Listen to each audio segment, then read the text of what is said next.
So it says I'm live.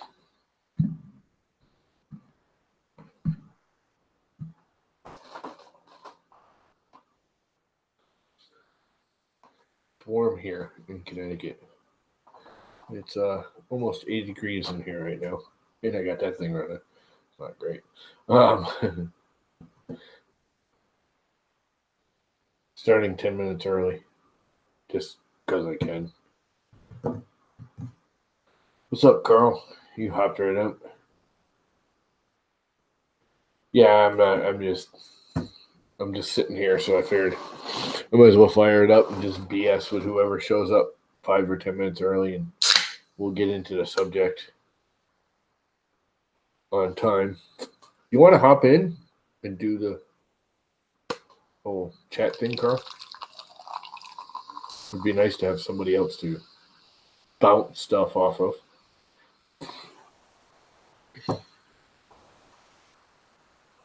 What's up, 3D?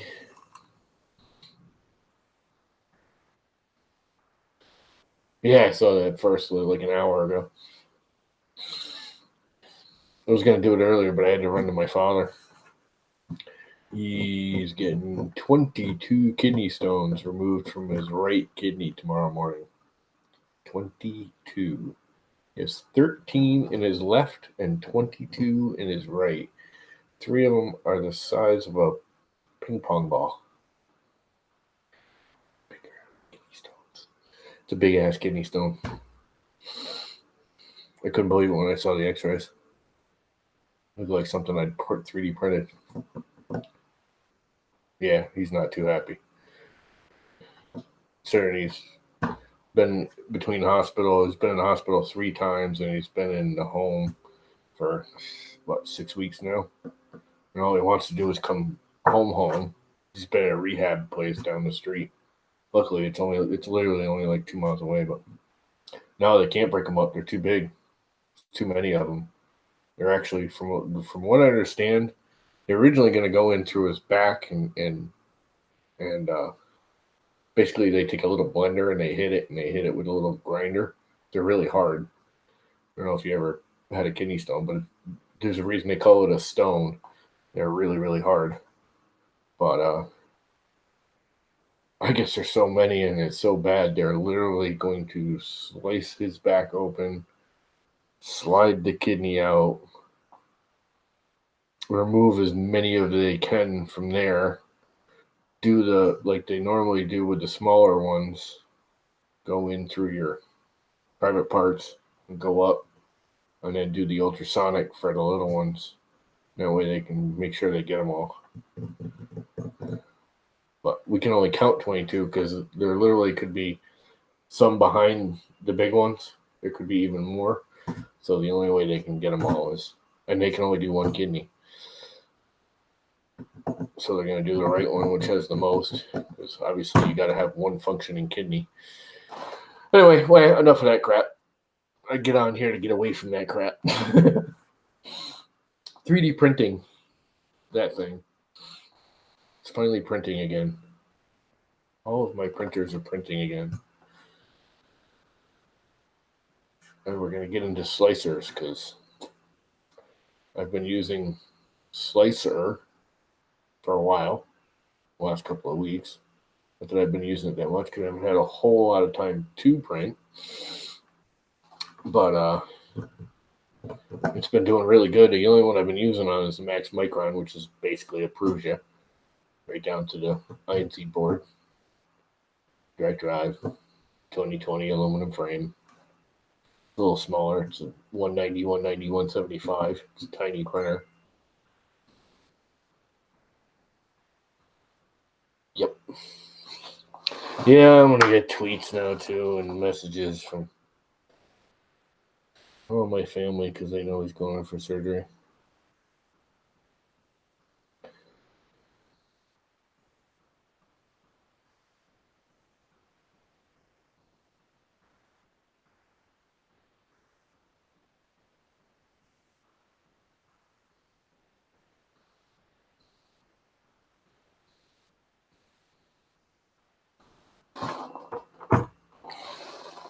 Anyway, so Somebody want to jump in here? I'm going to. Oops. I hit the wrong damn thing. Cancel. Cancel. Cancel. Cancel. Hit all the wrong buttons at the wrong time. I'm going to pop this in there real quick, and then I'll take it out if any of you guys want to jump in. To hang out and BS. A multi-day print could be. Yeah. I don't do multi-day prints.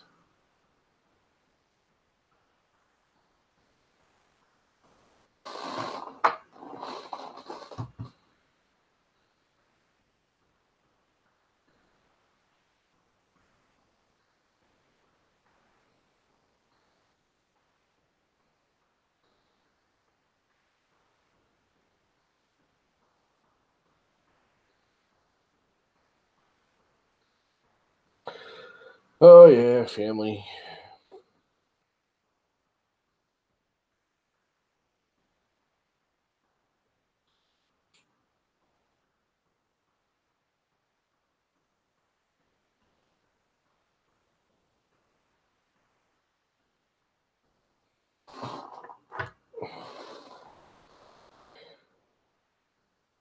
$5 days?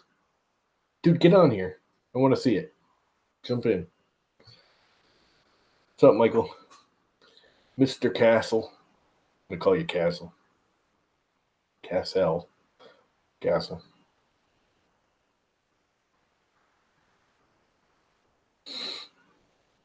It's almost 8 o'clock. I can almost actually start the actual stream.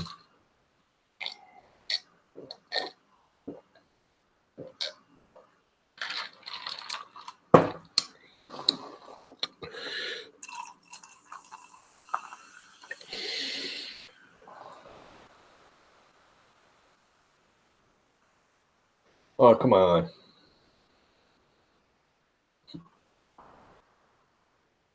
We want to see it.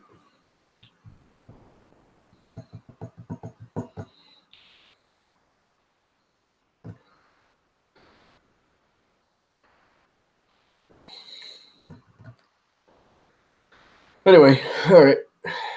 Somebody jump in here. I at least want one other person in here for discussion purposes. I know one of you guys will come in.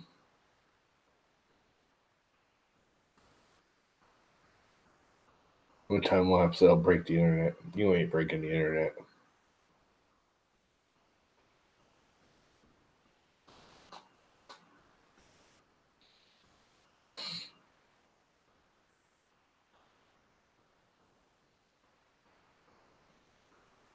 Yeah, come on. Hop in, Vince.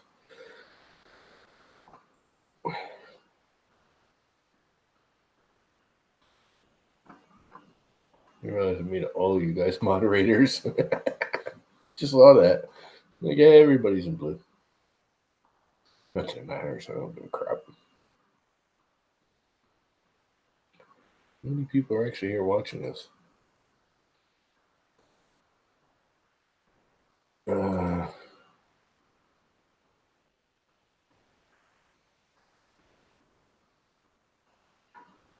the speaker off so you don't have to back ear me. Got a whole 4 people in here, it says. Participants, is this thing working? Only shows 3. And one of them's me. Fucking stupid.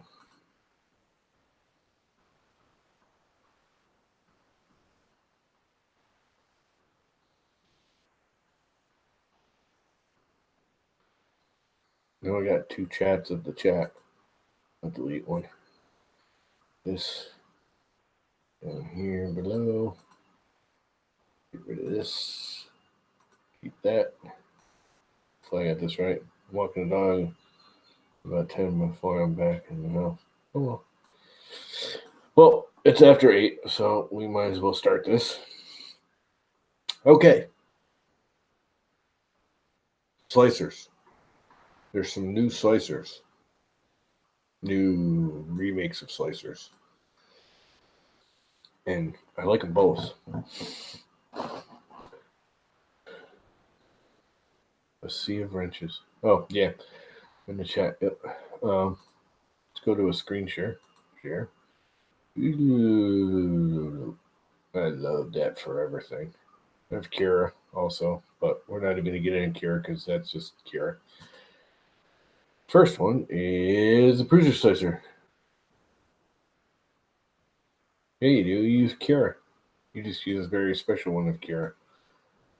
The new Prusa Slicer is pretty nice. It's not great.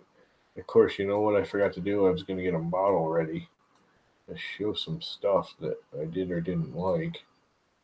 Well, I'm going to have to pull one out. Actually, you know what? I probably have one here in the documents. What do I have here? That's not what I wanted to do.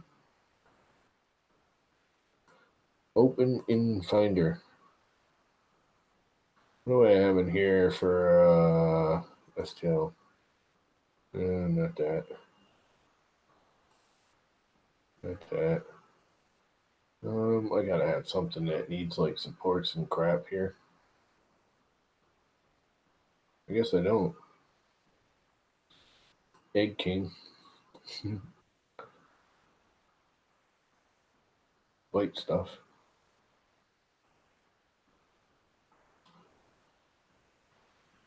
It doesn't have a.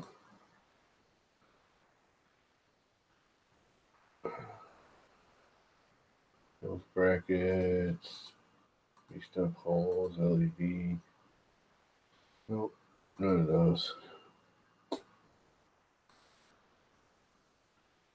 I'm watching the Diesel Boys and BG. They're going to be jumping a monster truck over a biplane. Yeah, and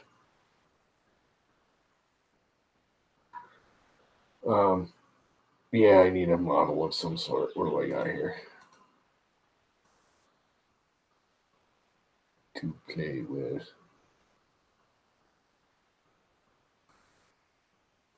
What's this one? I don't remember what half my crap is anymore.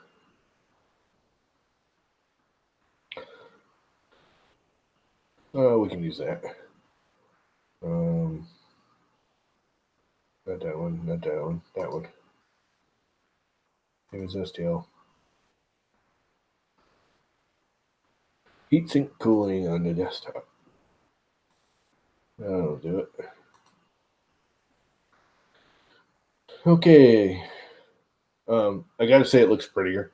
It's still kind of the same layout as Slicer always has. Now I'll actually get into this.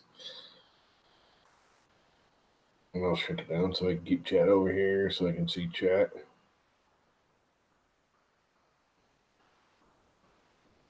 Wanting to see that. Oh, whatever. Heatsink cooling. So here's my little heatsink cooling thingy. That's actually on that printer. There are a few things I really like about this, like laying this flat.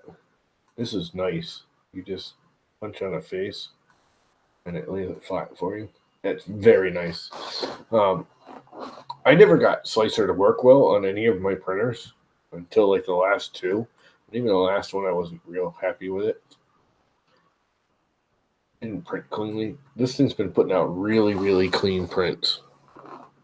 Like really clean, like surprisingly clean. Now, I have only been using it on my Max Micron, which again is just a mini Prusa anyways. It's basically a Prusa right down to the, it's got the INZ board on it. So it's darn close to a Prusa anyways, but it's been printing fantastically, like amazingly good. There's some new features in it. It looks a little better. But other than that, it really is still just the old Slicer. They made it look a little cleaner.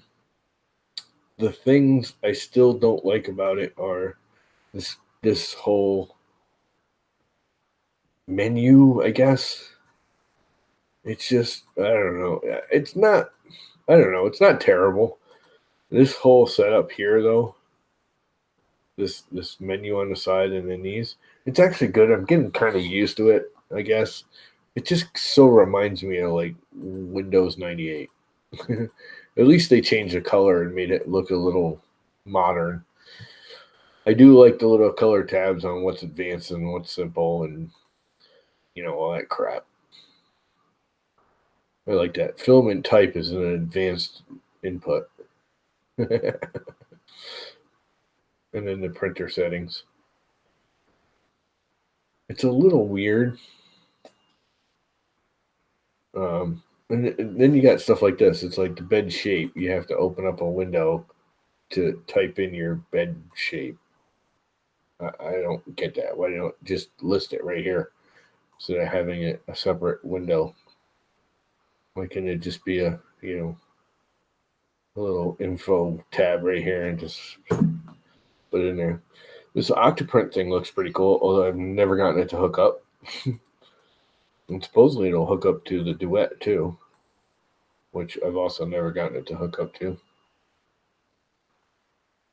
which would be nice.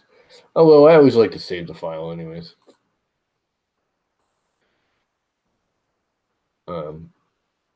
But it's better. I mean, there's no question about it. This is probably the best version of Slicer I've seen yet, and I really like it. I do wish I could get rid of all this crap like I can in Cura, which I have to do some hacky stuff to do, but I can get rid of it, and I think I could probably find it in here. Honestly, let's see if I can. Nope, not that one. Show configuration folder. There it is. Printer, print, slide materials. And they don't. I can't like edit those stock filaments out, which I actually can do in Cura, which is a little weird, but you can do it. Let's see what open and finder. Really wish one of you guys would hop in here with me. No package contents. Is there a place in here? Resources, models, profiles, meters. Yeah, you can't really see in Cura. If I go into the contents folder like I just did, I can actually get rid of all those presets right down to the Ultimaker. I can just drag them right out and load up just the ones I want. It doesn't really matter so much here. It's just a waste of resource space.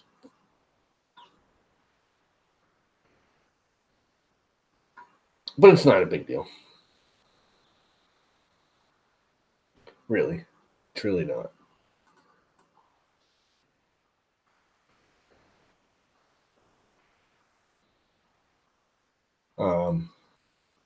The other one, there's not much to say about it. Oh, the one thing I don't like about this is the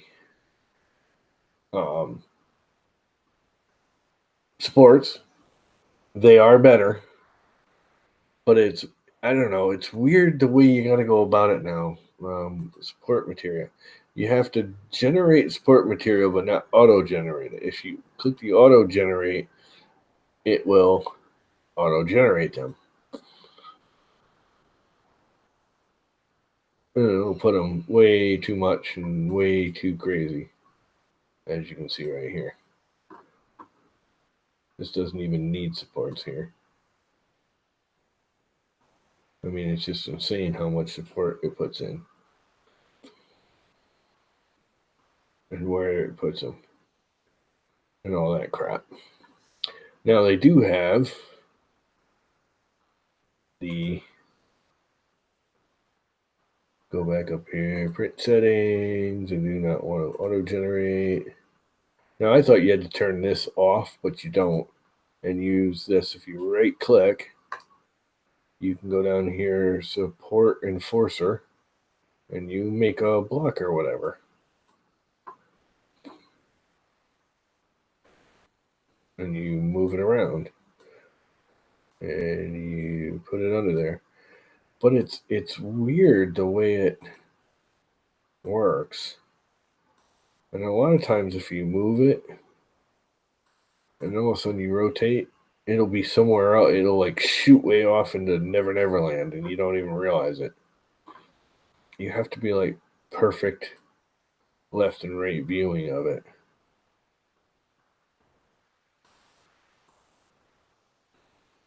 And it doesn't actually have to do the build plate, but watch when I actually slice it.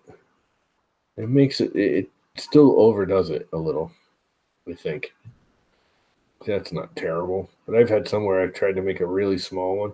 Now this I do like. And it does this little extra wave here. That actually helps. And it's a little dense, and I think I can set that somewhere, but I'm just not sure where yet. Actually, let's go in there, print settings, overhangs. See, it doesn't have any. I can't change the support settings. I can't say I want bigger ones or smaller ones, or I want more of them, or heavier, or I want the zigzag to be spread more. It doesn't need as much support. It only needs a little bit, or there's no adjustment. It is what it is. It's whatever Prusa wants it to be, and you're stuck with it. Which again is all right. I mean, he knows what he's doing. He's pretty good at it, and for the general population, it probably doesn't matter. But then we can get into the new Ideamaker.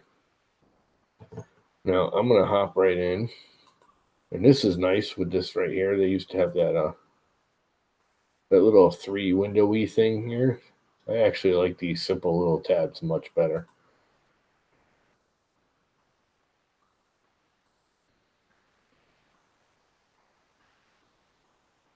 Let's see. I want to go this way one. There we go. Now their supports are right here, and you can create auto supports. But as you can see, it's a lot less aggressive. Or clear supports, you can add them manually, which I really like. But they're very controllable, which is way nicer. Because there's areas sometimes you just don't need that many supports.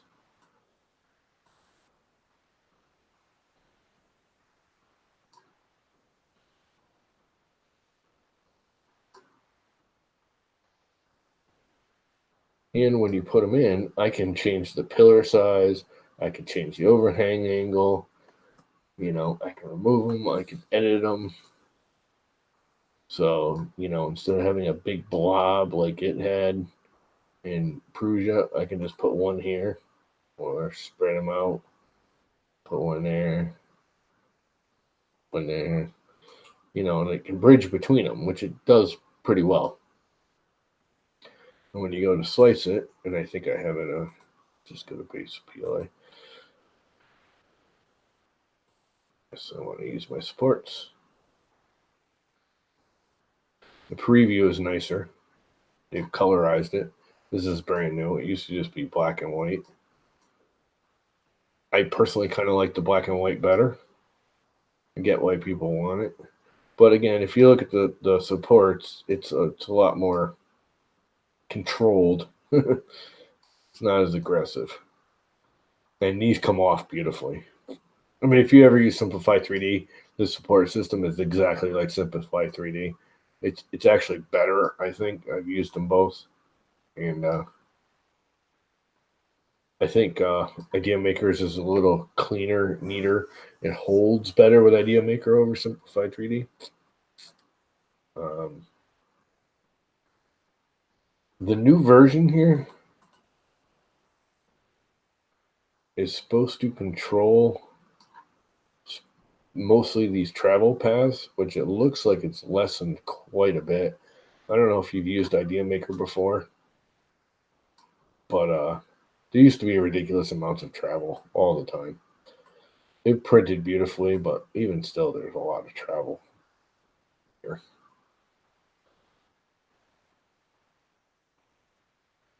Still a lot of travel. But it's saying 40 minutes to slice to print this. And what did this say? 2 hours and 4 minutes for the same thing. Now, I don't think I have my infill and everything set the same, so, or speeds or any of that. Oh, and I think this is set up for this is set up for my core, and this is set up for the max micron. So the times aren't going to matter because this is set up for the 0.4 nozzle, and this is with a 0.8. Actually, let's convert it over to. The other thing I really like about this, converting it over to another. Oh, it won't let me. Oh, because I'm still in the preview. Cancel. How do I get out of the preview? I used to just click get out of preview. Close preview. I can switch the printer. This is like one of the fastest, so I don't have the max micron on here. Never installed it for this. That's all right. This is close enough. Front King base PLA. That's the same thing. Yes, I want my sports. So this should be about 2 hours. So 1 hour and 32 minutes. Let's watch the preview again. As you can see, it's a lot tighter here. I don't know why they don't want to let you see the travel moves. I want to see the travel moves. There's still a lot of travel moves. What is that mess there? There is a lot of travel moves right here for no reason.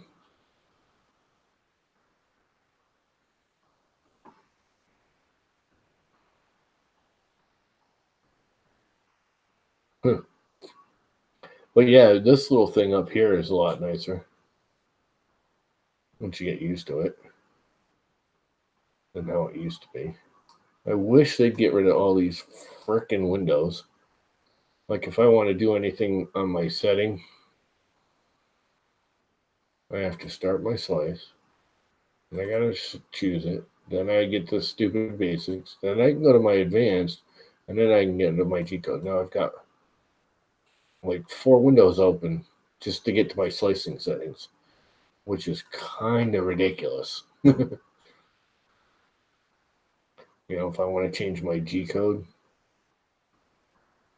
or temperature or layers or print speeds. This is one thing I did like, they moved everything into their speeds. There used to be a layer speed, an extruder speed, and an infill speed, and then they had speeds for just like half the other stuff that weren't in some of the other areas. Where now, all the speeds are in one tab, which is much nicer. The other thing I like about this over the Prusa is this right here. I will often kick the fan down depending on my weather. In the wintertime, I will use like 75% fan because it's cold in the room. This time of year, I'm going to keep it at 100% because it's hot and humid now. But like I was printing 3D Bunny's little bunny. As it comes up to her head, it mushrooms out of the head of the bunny. And with the Prusa Slicer, if you go into the print settings and print settings or filament settings, that's the other thing. What's the difference between print settings and filament settings? If you enable this auto cooling thing, it's just it sets off of this. It shows a maximum and a minimum, and I think it defaults to like 35, and the fan's barely running, and it almost never keys it up. It needs to key it up. And he's like, well, it's set, to automatically, it's smart enough to do it. It's smart enough to do it for a Prusa in the perfect atmosphere. Even with a Prusa printer, if you're printing in Prague and then you come here to New England, our weather's going to change. Our printing material is going to even change, and they're going to need different cooling effects. So having it preset in the software is almost impossible to do, if that makes sense. Because different environmental atmospheric conditions are going to change the way the cooling needs to be. So having this, enable auto cooling thing it's almost pointless. Where this, I can say, okay, if I go into here, and I hate all these freaking windows. Slice.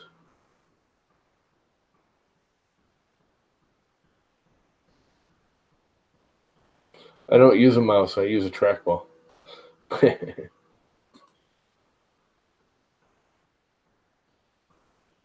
So if I go into the preview, and let's say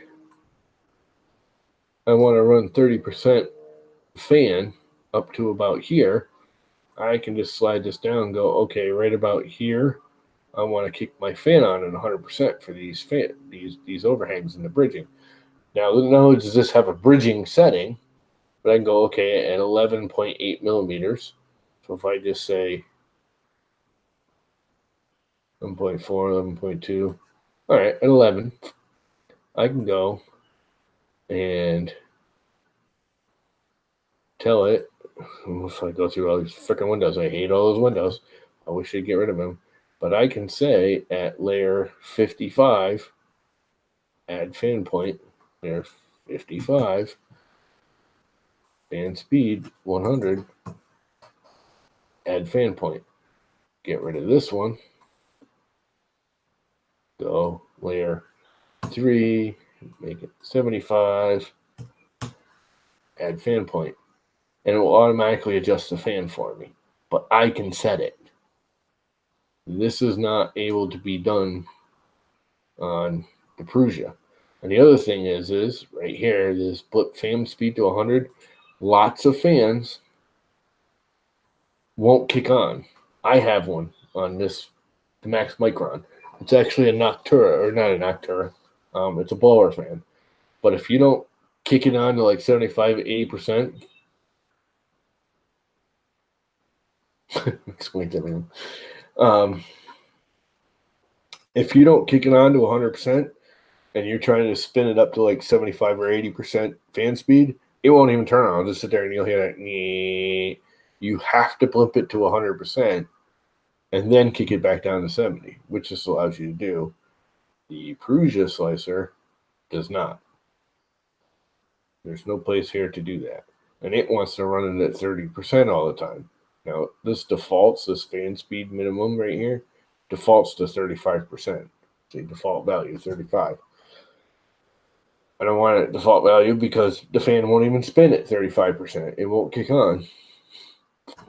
So that's one thing I dislike about the Prusa Slicer. Now, it's an easy fix. You just really go on here and just keep fan on all the time. Tell it your minimum is 100, so it'll always be at 100. And your fan just always run after the first two layers. And you can tell it the bridging is always at 100. Disable fans for the first 2 or 3. You can change this. I usually do 2 or 3. I usually do 2 in here because then that kicks it on the third one.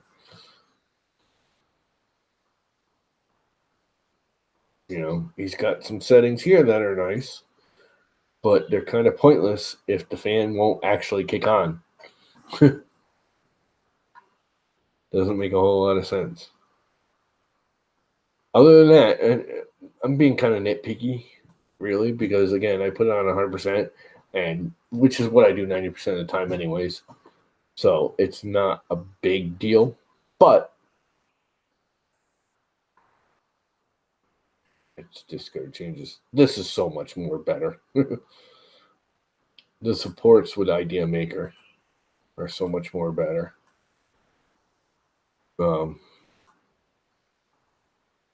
They just work way better. You can pinpoint them wherever you want. If I want to add some more supports, I just go into supports, add some more wherever I want them.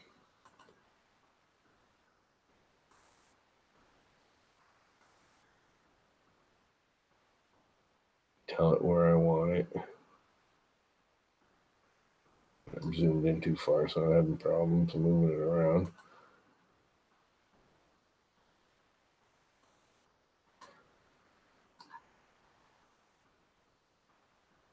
I mean, that's just way nicer. I gotta say, the whole Prusa.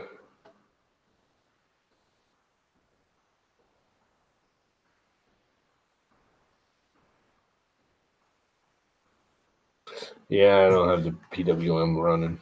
It's on or off. Just does it by the voltage, which it still does. It doesn't have, well, whatever. It's nice to have more control over the fans than you can with the Prusa Slicer. Now, this is the one thing I really hate about Ideamaker, and I bitch about this constantly, is all these stupid frickin' windows. This window right here needs to have a don't show again button. So when I click on this, it goes right to this. And avoid this stupid edit template right here. I don't need this. This window is absolutely pointless. It needs to go away. Go away.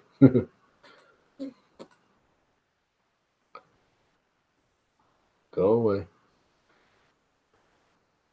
Groups and layerings is much easier to use in here. I can set a per layer setting right here, adjust anything I want within reason. There's a couple things I found that don't work.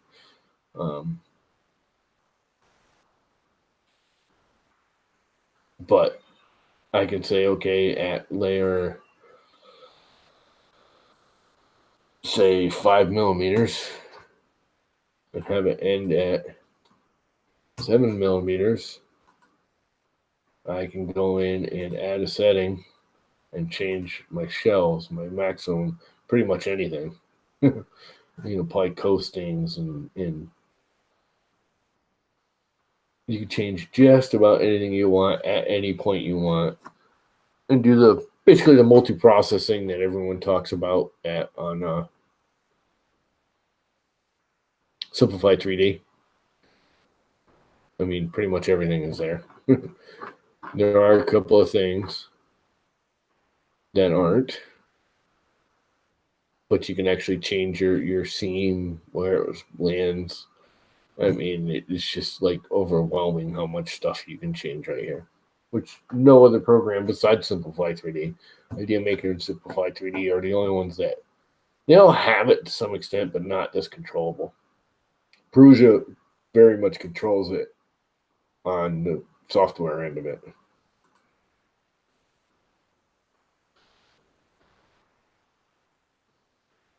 Going into Prusa control, you got that weird.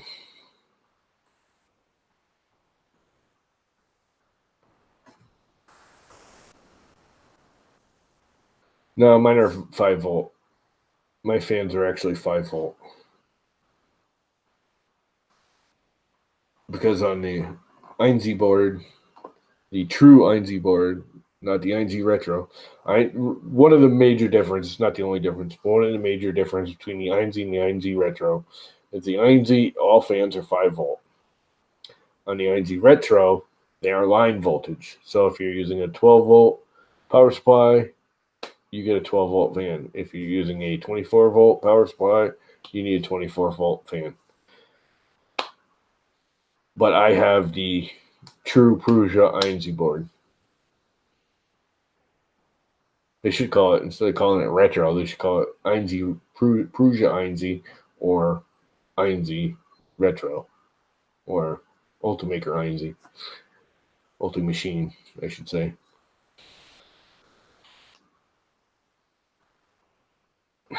Yeah, it'll run, but it sits there. It'll run if you pop it up and then kick it down. It's a cheap fan. It's what it is. It's just a cheap crap fan.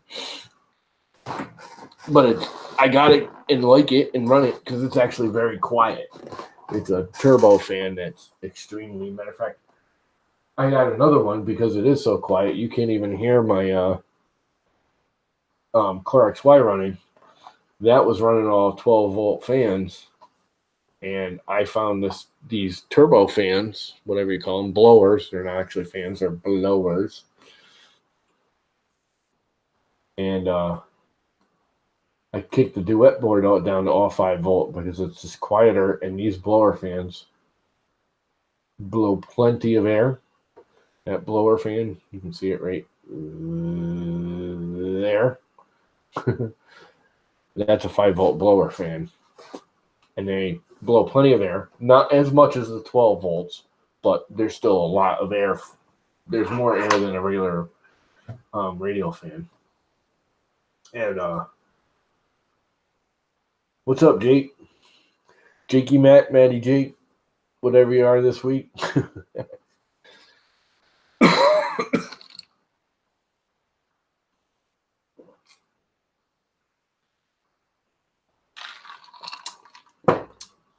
Yeah, don't get me wrong. The Prusa Slicer on this printer over here, which you can't see.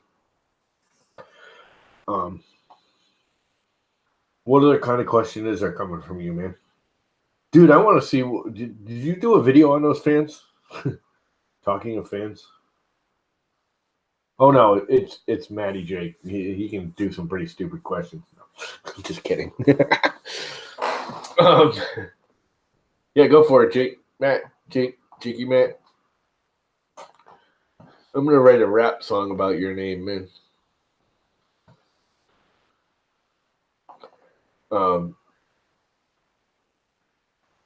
Yeah, he's doing a whole bunch. Actually, I want to see that.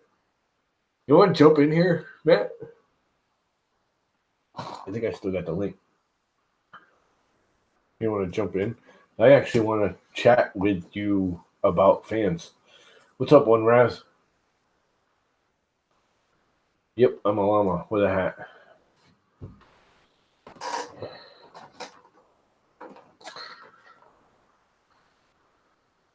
Yeah, I don't even have my glasses on. I realize just so you guys know, the only reason I started wearing these hats is because I used to work at the state park down the street. It was like a summer part-time job. Gave me added income. I did it for almost 15 years this summers, and it holds my glasses. The only reason I used to wear these hats. And I hate baseball caps because the brim comes way out, and I always needed my glasses because I always did the cleaning in there's a big old 500 foot by 90 foot pavilion that's all art. It's like this weird art building, and it's really cool. It's built in like the late 1800s, 1900s. Anyway.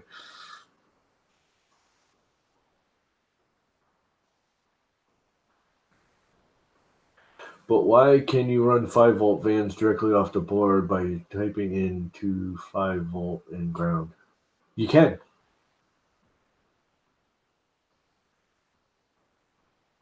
They just run constantly. On the duet, there's a pin you can change them. The duet, all the duets have a jumper. So you can either go through the MOSFET that's built into it and kick it down to 5-volt, or you can go to line volt. You leave the pin in, it's line volt. You take the pin out, it's 5-volt. On the Einzi boards, if you buy the Einzi board, it's 5-volt. If you buy the Einzi Retro, it's line volt. Whatever power supply, whether you're using a 12, 24, 36, whatever you pump into the board, that's what it pumps out to the fans. There are 5-volt strictly fan pins on both of them and on the MKS actually, but they're always on fans. They're always on, which is fine for your hot end, but you don't want that for your part fan.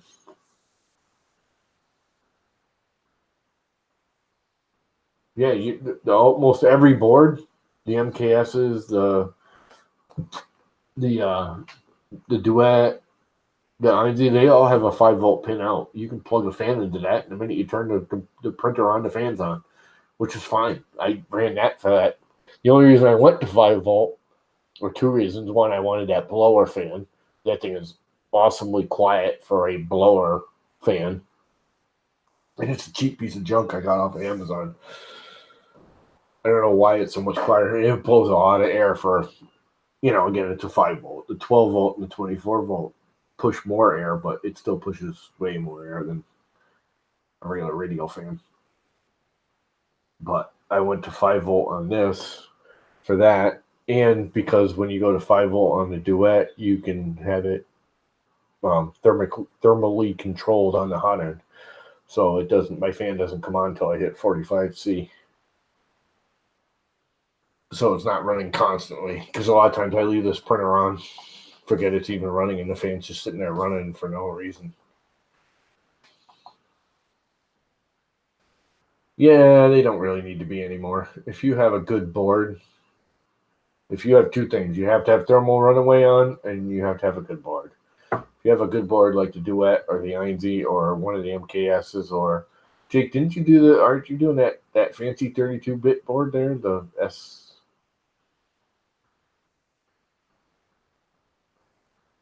No, it's not a end stop. It's a they have live pins that are just 5 volt out pins. Almost all of them have them now. You have to look on the schematic, but I'm pretty sure the MKS has a 5 volt pin out, and it's just a dual pin. There's just a positive and a negative. They almost all have a single 5 volt, or at least a single 5 volt pin out. The Duet, I think, it has two.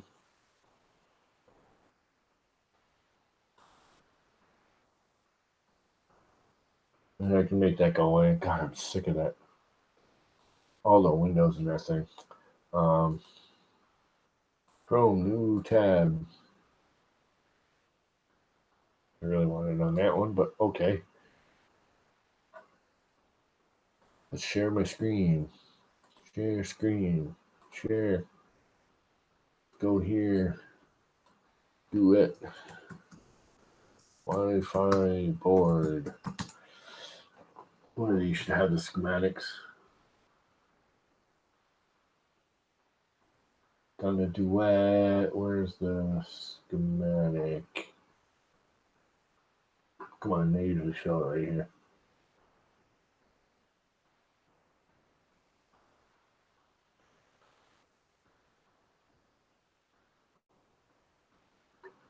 There we go. One of these pins over here is a 5 volt out. At least I thought so. Reset. Optional external 5 volt input and PSU control. That's one. Onboard 5 volt power right here. And then these are your controlled fans, which are, if you take this jump, there's these jumpers. Actually, you add the jumpers. If you leave them out, it's line voltage from your power supply. If you put these jumpers in, it kicks them down to 5 volt only. And that's any of these. It's hard to see it where it's shaded right there, but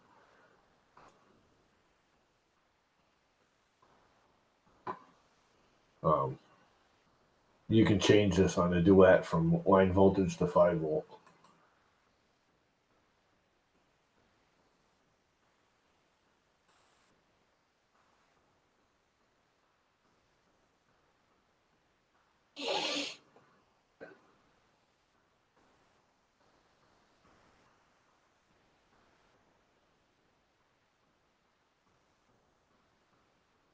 Yeah, I mean, and I believe if I go searching for the INZ board here,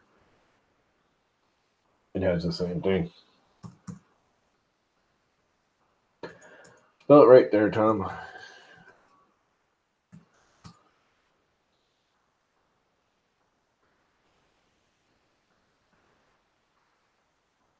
There's a little bit of difference, but if I remember correctly,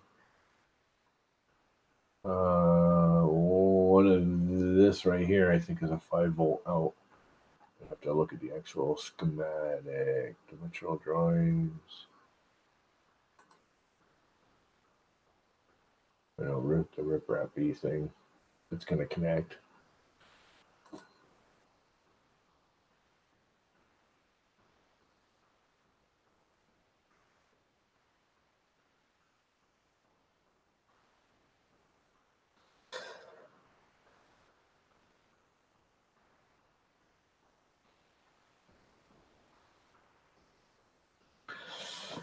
Yeah, that's what I'm using is the 4020s. The 4010s were not enough on any of my printers.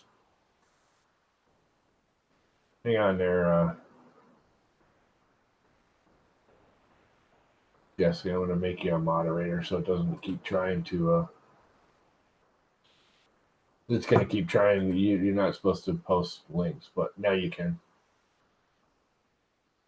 Oh, what did you time me out? Because you were posting links and you're not supposed to? Sorry about that. You can now.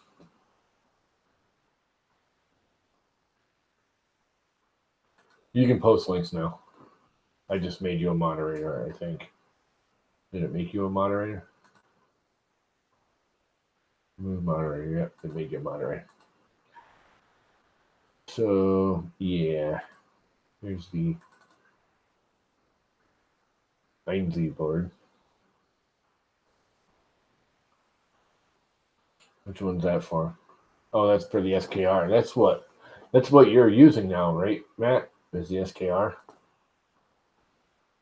This thing?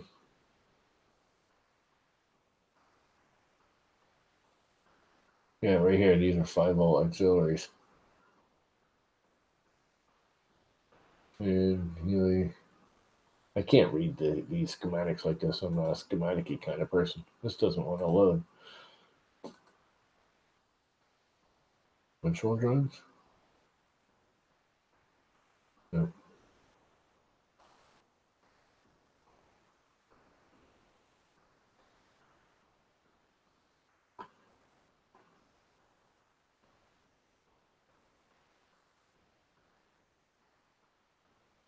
Yeah, I'm pretty sure. I think one of these pins or these 3 pins are 5-volt, even though they don't have a socket on them. And the ING Retro actually had some more 5-volt, I think.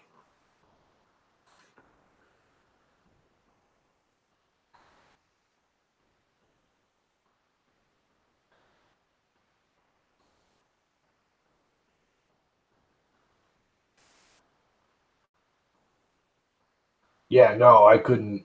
I have some 4010s, and I actually beefed them up. I kind of overjuiced them for a while. And any of my 3 printers, it wasn't enough. But going to the 4020s, didn't quite double the air, but darn close. And it became enough.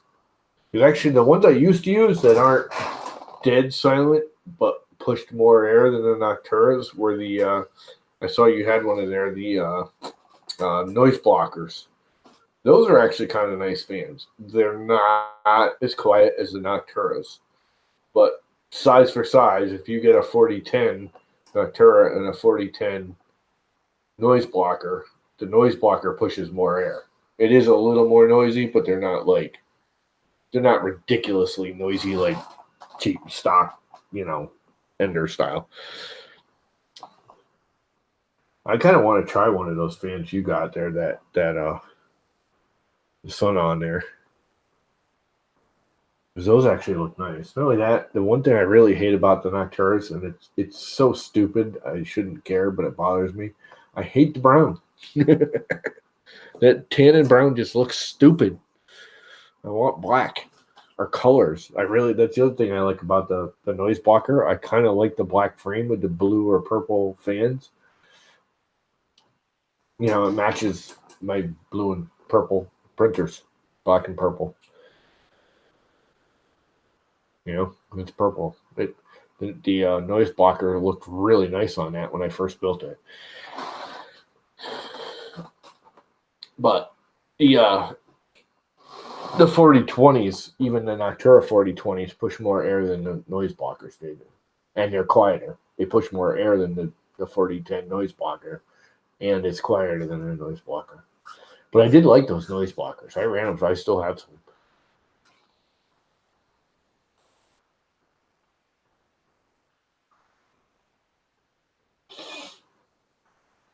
Yeah, I think I got the 5,000 RPM ones.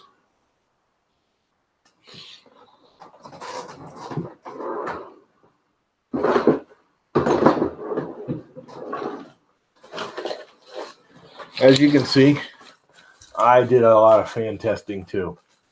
There's a lot of fans here. All different voltages. These so far have been the best noise to volume of air push. The 12 volt, which is what this is, have a little more oomph than that 5 volt I have on there. That's all 5 volt now. I have a 4020 5 volt on that, and I have a 4020 5 volt on there. They're not quite as much air push as these, but they're quiet and it's plenty. I have some 5 volts of these, both on this one and on the Max Micron that you can't see over here, that push plenty of air. See, it says 5 volt. I actually write it on there. 5 volt. Because I have some 12 volt. These 12 volt ones sound like a jet. And actually, this thing, which is a 4020 blower at 12 volt, pushes way more air than this. This was the highest volume fan I have just about so far. But oh my God, if you want a 747 landing in your room, run this. This thing is louder than all the other fans put together. It just drowns them out. I shouldn't say that. There is one fan I had that's even louder. So here's my noise blockers. I don't know what model you had. Can you read that? Focus on that. Usually if you go in real close and then you back out a little, the camera's supposed to focus. Nope. Maybe if I put more crap away, there you go. No, can you read that model number? Nope. Anyway, those are the noise blockers. And then I went to, these things. This is actually the loudest. This is the 10 by 50 by 20. The elongated one. This definitely pushes the most air of any of them. It even smokes this thing. But not by much. And these two push the most air, but they are freaking loud. They are just ridiculously loud. Yeah, I should sell off some of these fans. The stock ANET fan is not as loud as these things. It just isn't. Those things are screaming loud. Can you tell I did a lot of fan testing?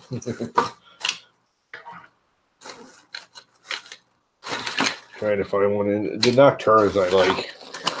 Other than I want to try that Sun one you were talking about.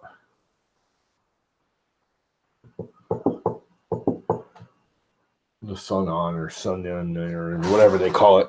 Sunny something. Something sunny. Because if those are quiet, I like them better. Just because they're black.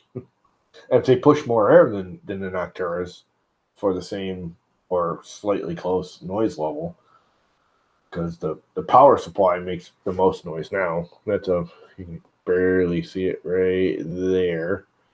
That's a means well power supply. And the fan in that thing is far from quiet. And it jacks up. It's when it gets hot, surprised it hasn't once or twice, it gets really loud, the fan that's in that power supply. Later, Jesse.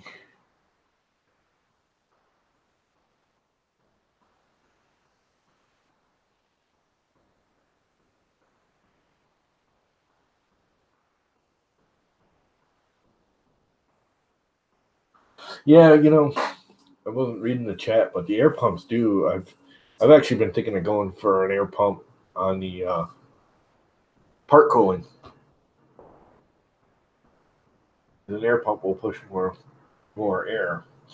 The problem is an air pump isn't consistent pulsed air. Most people don't realize. Now it's going so rapidly, shouldn't be an issue. But an air pump has a pulsation to it. Yeah, I mean, both of mine mean well. I actually switched this one out just recently, and it's definitely quieter. Although I should check that. Yeah, it's a little warm. I need to get it. I need to get a better fan. It's not hot, but it's a little warm. How was that thing printing? I haven't even watching it print. Seems to be printing okay. The fan on that blue. In fact, I can put that in the box. It was this one. It didn't blow. It just started making it. Got all rattly. I was like, oh, I'll oil it, which I've done before. And it, you can oil them, and the noise goes away, and they run. But eventually, they get noisy repeatedly faster every time you oil it. Well, I have some really fancy mountain bike chain oil that is thick. And I'm like, oh, if I put that in there, maybe it'll, it's made to like coat, to like got chemical additives in it. It doesn't just oil, it coats, and, it's got all the micro orbs or whatever, but it's thick. And the problem is when this fan kicked on, see, now it's running pretty good, but when I first did it, when I kicked it on, it would go nee, because it was way too thick. And I was like, oh, crap. That wasn't a smart idea.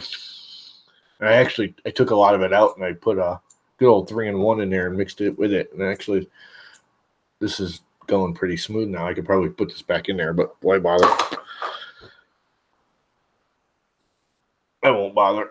I'll just keep the fan. The fan that's in there is enough, really. It's warm. I can feel it's hot. It's warm, hot to the touch, but it's not burning hot, so I'm not worried about it overheating, really. Because the transformer thing's right here. That is pretty warm, though. There's definitely airflow. Well, not really. If I do it again, I'll just get a massive, like I did on the original Max Micron power supply is now in the Frown King, and I cut it. That fan went years ago, and I cut the case because it's a 60mm fan, and I put a 180 on it, big massive monstrosity, screwed it to the outside of the case and ran the wire into it. That thing cools. that power supply never gets hot ever.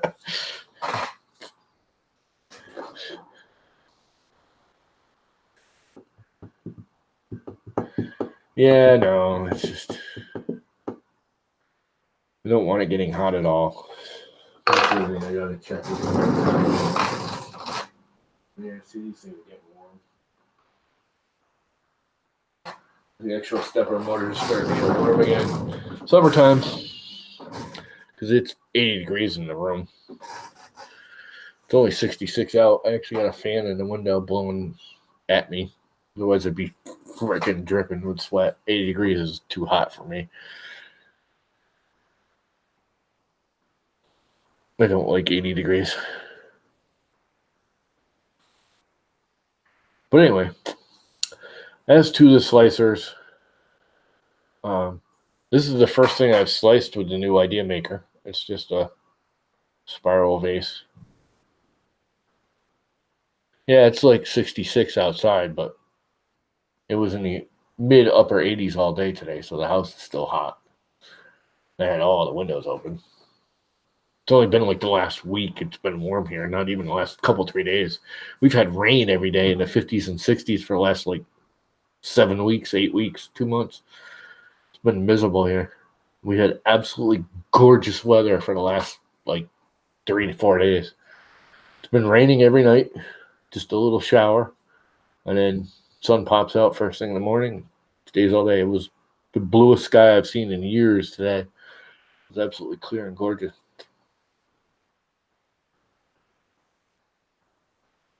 Uh, 21 is like mid 60s. I think that's like 60 something. I don't know. Let's find out. Actually, converter, temperature, Celsius. What did you say it was? I wonder if that'll show if I do this. Share my screen. Entire screen. Share. Does it show when I go over to this thing? Did that actually show? Oh, looks like it did. What did you say it was? 21? 21 is 69. Almost 70.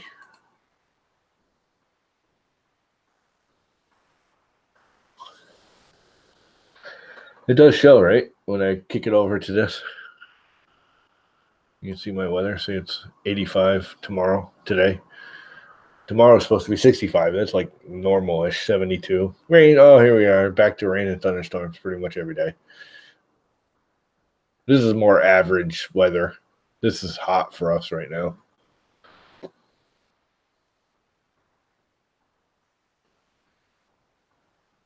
It's pretty cool. And it's Monday the 27th, and it is almost 9 o'clock.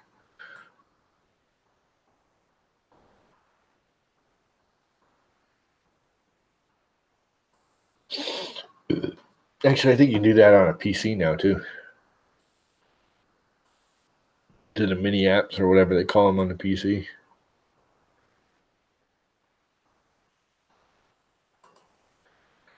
So anyways, we half-assed went over the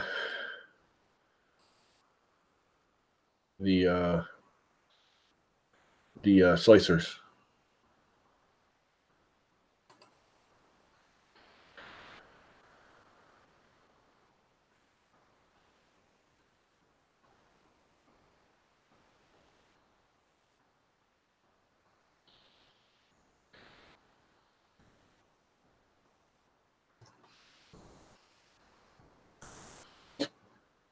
And I gotta deal with all my family and all that crap.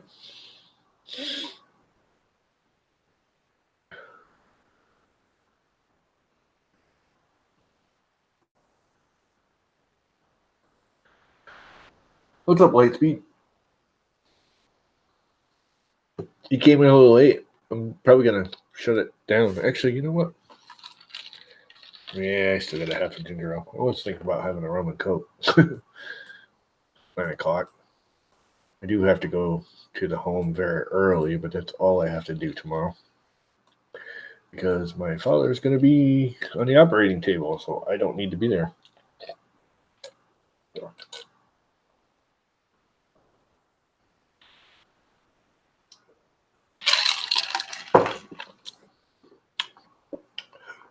Ginger ale.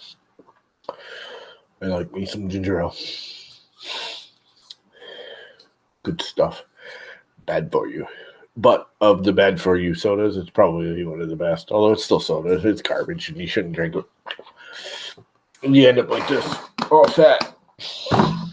Anyway, anything else about the slicers? Anybody else have any info that they want to contribute?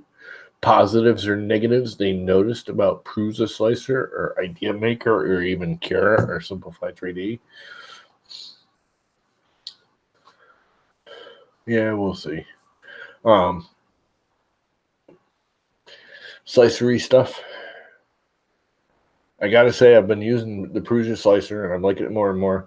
Honestly, since I got Prusa Slicer, I have not opened Cura once. Which Ideamaker and Cura are my go-to slicers. And I'm actually going to kick this one over. I think I'm still going to keep Ideamaker as my main. Oh, I've been going towards Slicer. I think I'm going to like Ideamaker for my big printers. Because it's more set up for big printers with big nozzles. And, but the Prusa Slicer has been pushing out some really good stuff out of my Max Micron. I mean, this came out of it, and this is gorgeous. About the only thing I can say is the supports, the very little bit it needed for this, were just ridiculous. It like made this massive thing, and they were really hard to take off. And there's no, yes, as it's printing the print sports, not their sport. Prusa Sport's fine. I've never had to use their sport, but anyone that's bitching about it doesn't realize it's a rather large company now, and I don't think he has the personnel he really should have gotten.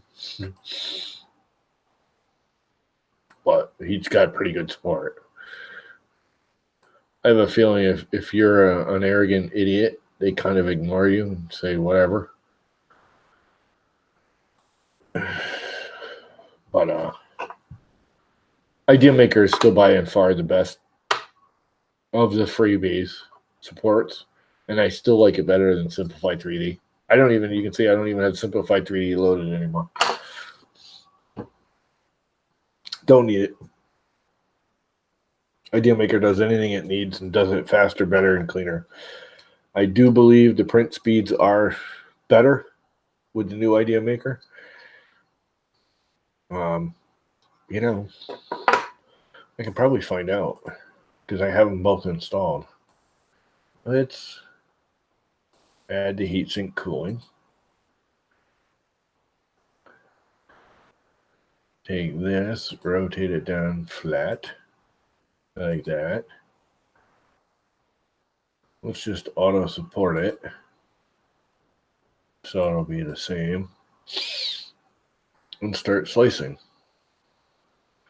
I'll just use the Frown King base. Yes, I want to add my supports.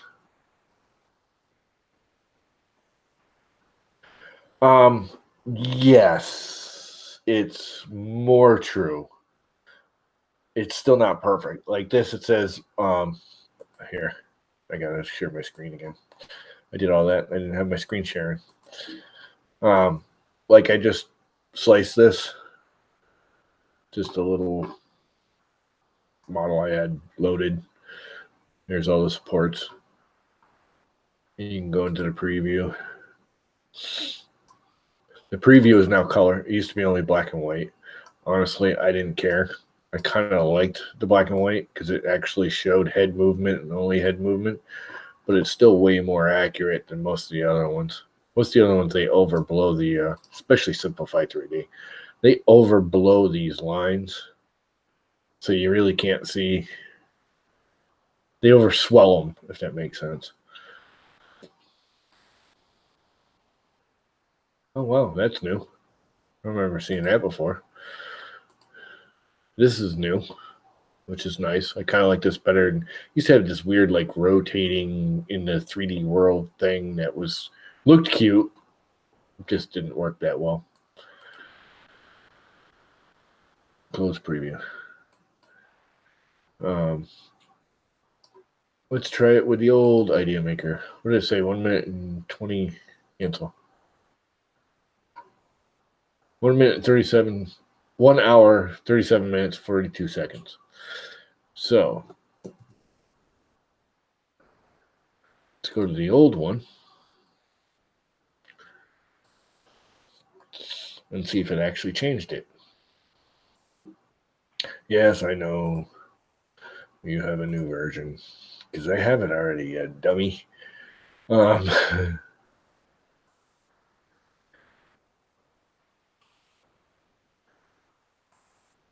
Sports, create auto support, start, Round King base, so everything's exactly the same. Yes, Adam.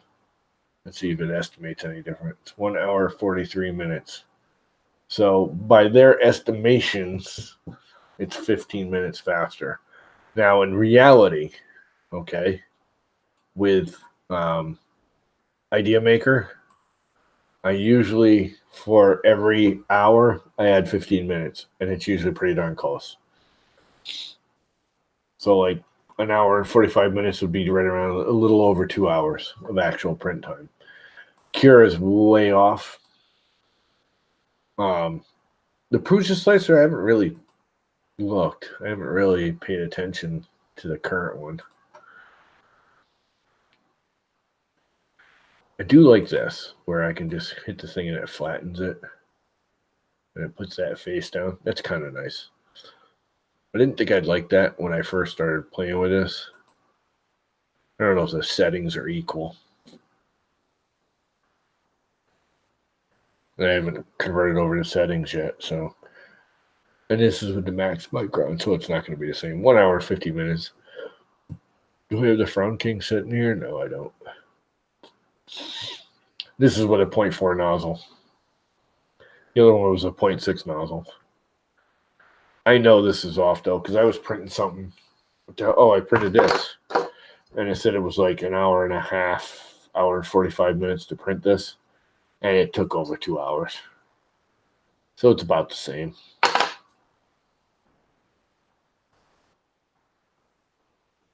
But I definitely like the support's better in Ideamaker.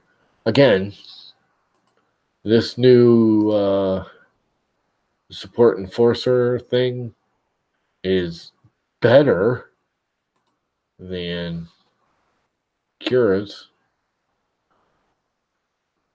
but I'm not going to say it's perfect because it ain't.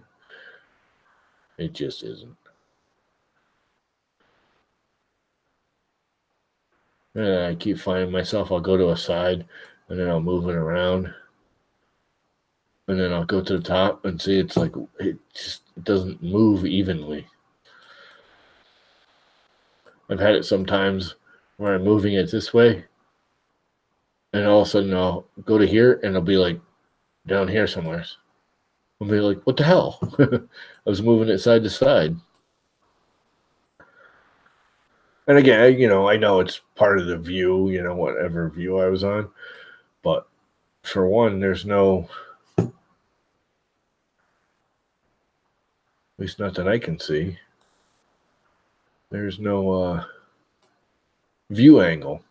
That's the other thing I do like about Ideamaker is I can tell it, and Cura, I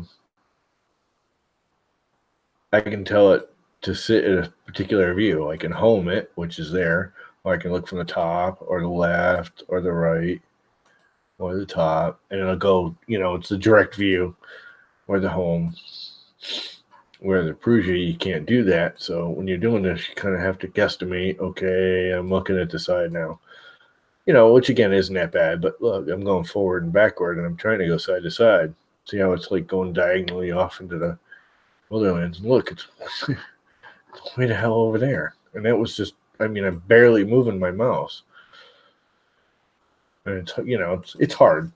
It's not impossible. And it don't get me wrong, it's definitely better than you guys get to see my private message.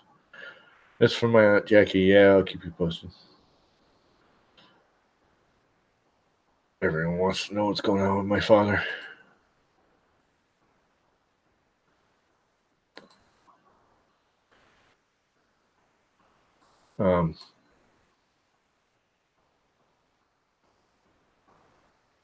Yeah, back to this. It's better than the stock. You now have some control over it. But it's still not as good as Ideamaker or Simplified 3Ds.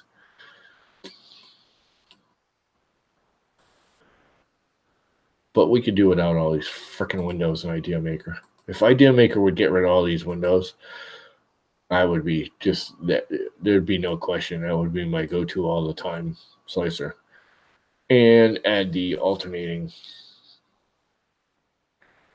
That's the other thing I do still use Cura for when I want a structurally strong part. Ultimaker Cura is the only one that has the alternating infill.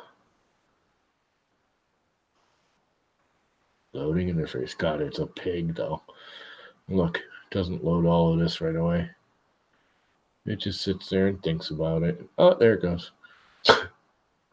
Just so sad. Desktop heatsink cooling fan. Now this Kira also has the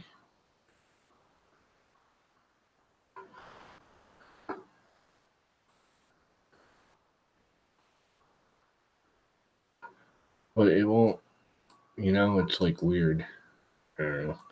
I don't like the rotation of this. I can't always get it right, but it does have the lay flat once you get it somewhat rotated. But right here, this alternating extra infill, alternating extra wall. If you ever see this, unable to slice. That's another thing I don't like about the Kira is seeing how it's slicing. It's like a dog. But 55 minutes. But I want to look at the top. There we go. Which is nicely Kira. It has these little blocks and you can see them. But if you look, when I get into the infill right here, see how it's 3, 2, 3, 2, 3, 2. It's 3, 4, 3, 4, 3, 4. It alternates the infill. And it makes for a wicked strong part. It's not really showing as much on this particular model because of the way I have, there's not enough of a big open space. But Kira's the only one that still does that. Yes, I just downloaded it like 2 hours ago. That is the brandy newest Ideamaker. And I'm really liking it. The two things that were, well, one of the things that was the most obnoxious was the extended time. Ideamaker always took longer to actually print than just about all of them. You could slice it exactly the same with Slicer, Kira, Ideamaker, and Ideamaker almost always was going to be about 10% longer to actually print. It always did weird travel moves for some reason. It wouldn't do like an area, and they made the last install back in October. They sort of fixed it. It definitely got better. This latest one is much faster. No, it's not an online installer. I mean, you can download it from online. You just download it and install it. That's what I did.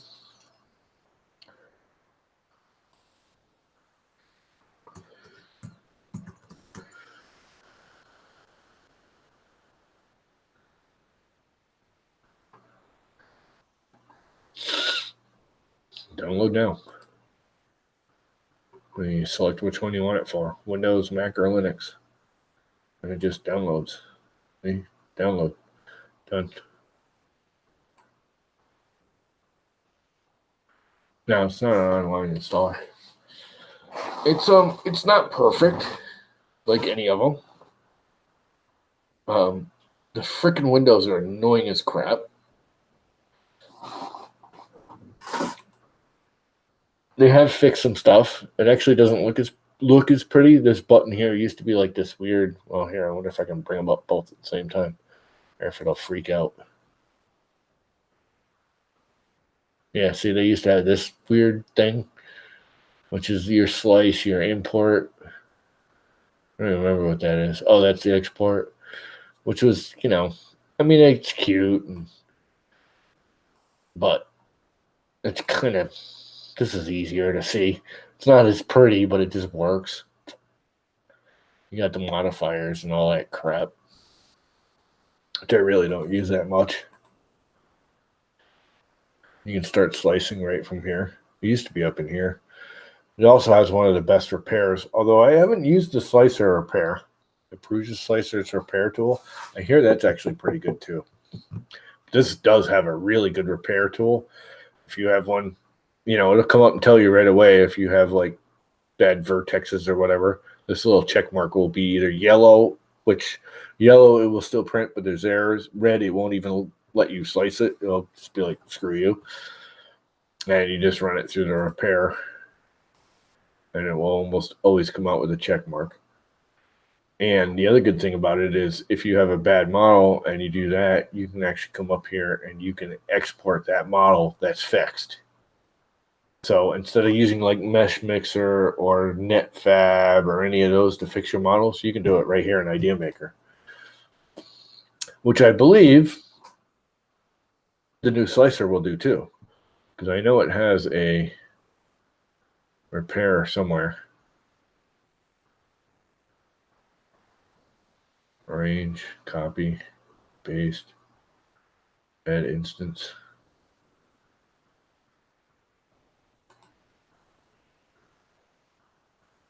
I know there's a repair in it. Edit, delete, window, view, configure. Nope. I know it's got it because I've seen it. Oh, repair STL right here. I haven't tried it on it yet. What's up, Rick? Cisco. So yeah,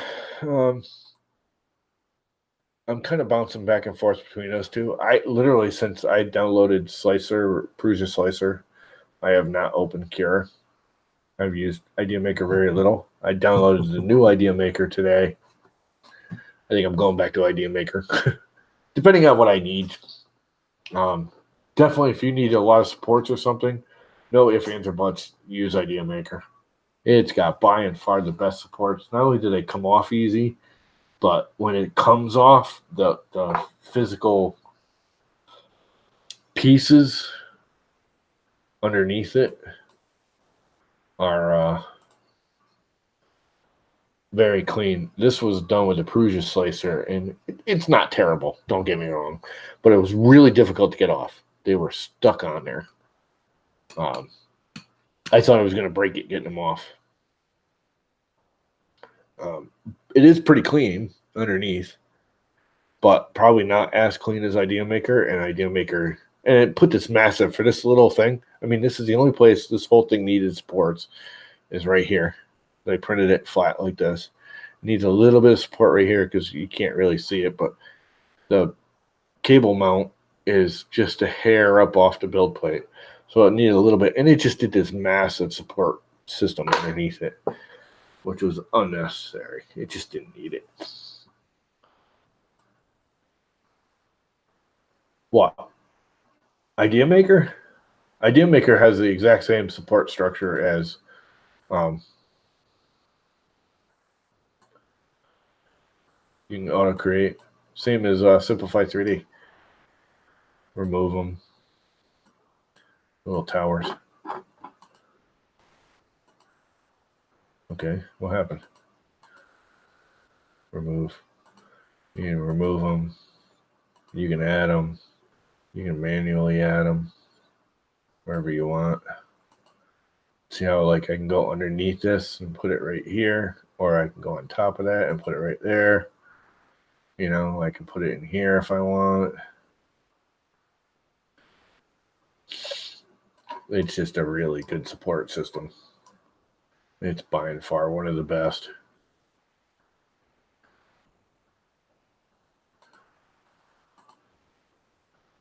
So I want to go the other way just for the supports. There we go. Add supports. Add, and you can just put them wherever you want.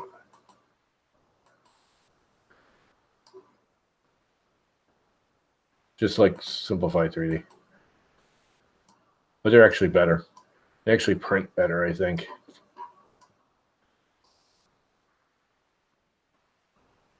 Oh, I'm sorry. Yeah, I got to share the screen, don't I? Share. Okay, supports. There you go. Supports.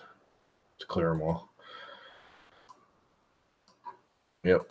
You can create auto supports, which does like just about every other one. It overdoes it to the max. Or you can manually add them wherever you want.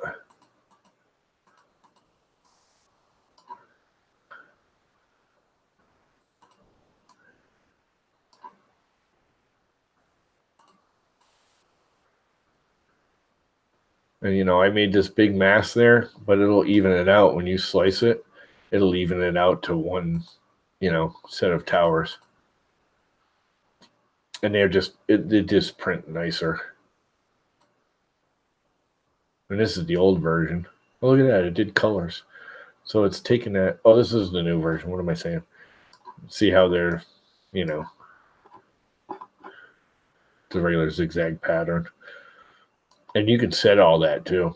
You can actually go in and set the angles and all that crap of the supports. Just wish this freaking extra window that's unnecessary would go away.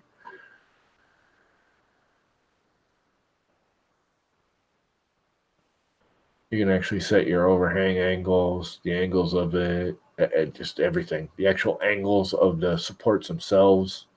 This is the print angle according to the bed. You know, it's just your pillar size. If you change this to like 2, it'll do tighter pillars. Even close slice. You all of a sudden see that zigzag pattern is tighter.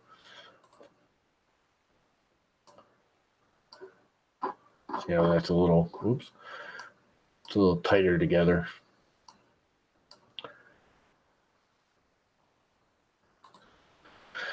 Nope, don't need to save it. Now you can see it. Yeah, it is just, if you need supports, what do you mean? What other supports does it have? That's it. It supports. They're manual. You can't, I don't think you can change the shape of them. You might be able to. I've never tried. It was just work.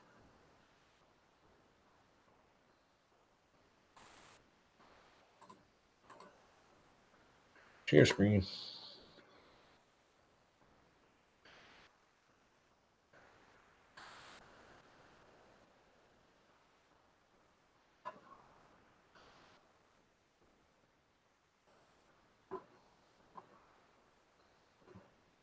Let's see. Start slicing. Edit. Advanced. I hate this stupid medium window that doesn't need to be there. Extruder type, support type, normal. Pillar. I don't even know what that means. Support infill type, lines, concentric, grid. There you go. I never even looked at any of that. Infill ratios, pillar sizes, add sparse connections.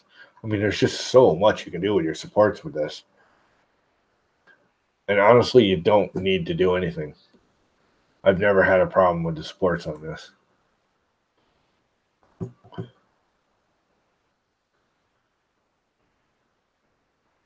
Dense supports, line, grid, concentric, dense supports layers, which I've never had to use. I've never had, I shouldn't say that I have had supports knock over, but not, I really had to screw something up for them to knock it over. And it's usually because I'm over extruding somewhere and the head's, dripping plastic. Really, the only, my biggest complaint with Ideamaker is this window right here. God, I hate this useless window. I don't need it. It just needs to go away. There needs to be a don't show again and let me go straight to advanced.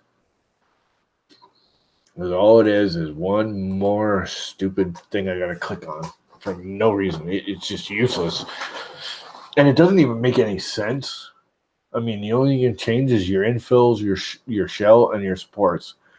You can't change your speeds. You can't change your layer heights. I mean, even the basic people might want a speed adjustment. It just looks so. It just seems stupid. This window just seems stupid. It's just one more thing I gotta click on. You can duplicate crap. You can repair. You can connect to your printer, which I never set up. You got all the modifiers you can add, which I've never played with any of them.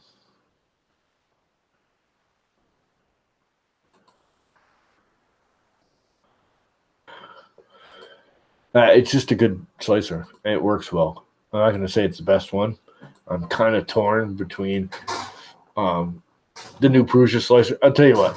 If Prusa came out with a similar or better support system, even his new support enforcer BS is good. Don't get me wrong. It's better than the old Slicer support system. It's better than Cura's support system. But it's still kind of hokey the way you have to do it. I just don't like it. It's too clumsy. That support system on Ideamaker is just way more accurate.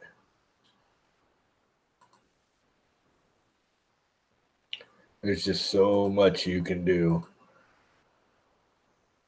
and customize and do what you want with it. And, add supports, remove supports, do what you want with it. Like a lot of times I'll do this. Yeah, just resetting my mouse. Scroll wheel. A lot of times I'll leave if it does a square like this, I'll let it bridge and knock out these middles and just leave both ends of the support and it'll bridge. And it does a beautiful job usually. Depending on what's needed.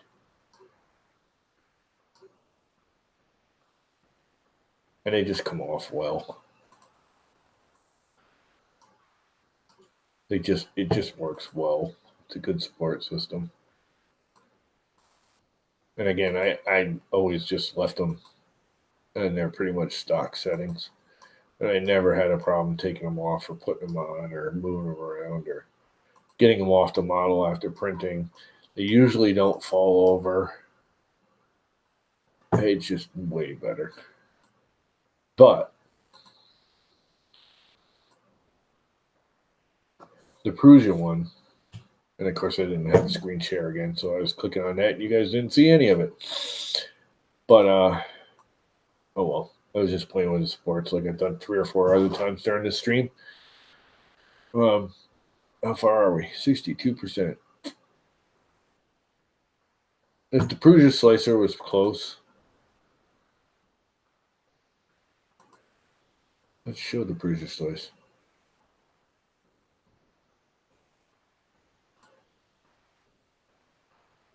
Oh, you're probably getting buffered. I don't have the best internet connection. Not only that, my computer is doing other things in the background. So, unfortunately, it may be buffering now and again.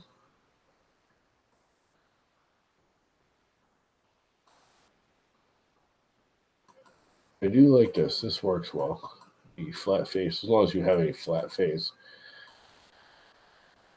But this whole, I don't know, support enforcer, support blocker, it's just why? Why not just give me a little tower? Just like this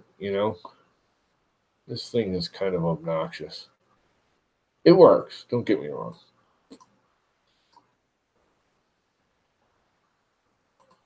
But it just seems like I have to do more work than I should have to get the supports the way I want them.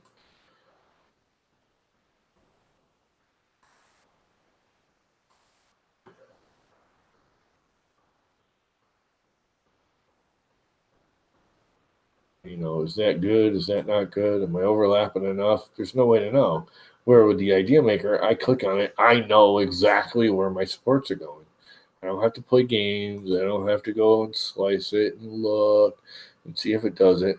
Now, I do like this with the Prusa Slicer. I do like it makes like this little brim around the supports, which does help. It keeps them from knocking over as easy. But there's no density controls. There's no, whatever Prusa wants you to have for density, it gets. It's kind of big and blocky. That makes sense. It just seems like a waste of material. You need another printer. What's wrong with your printer?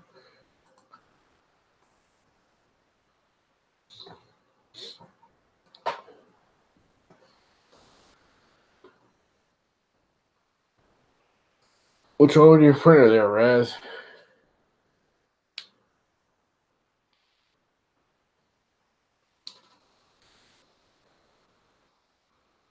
Yeah, when it comes to Slicer, my suggestion is not to have any one, to use Ideamaker, Prusa Slicer. They both have their advantages and disadvantages, depending on what you're doing. If you need a lot of supports, go with Ideamaker. Just do it. It's the best of all of them for supports. The Prusa Slicer, I'm going to say, is really smooth. It gives me... It's just a beautiful print when you're done, other than supports. I mean, this is the cleanest print I think I've ever gotten off that printer since I put the ING board on it.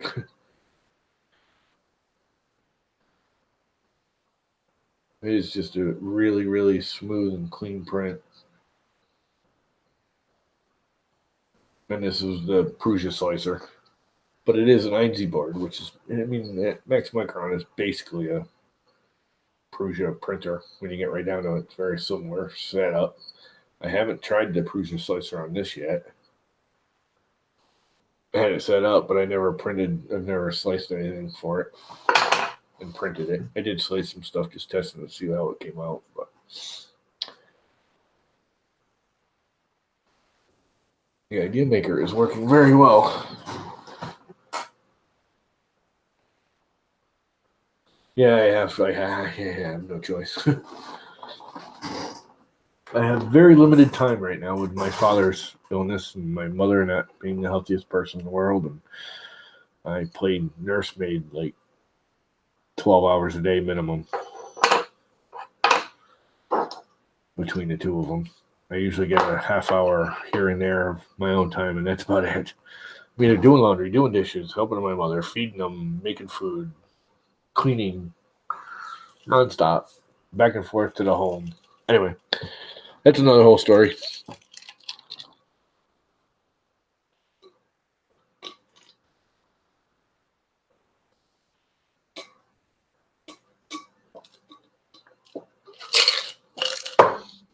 Ginger ale's gone. Holy crap, Buy Me a Coffee popped up. I don't think it's ever gone for me.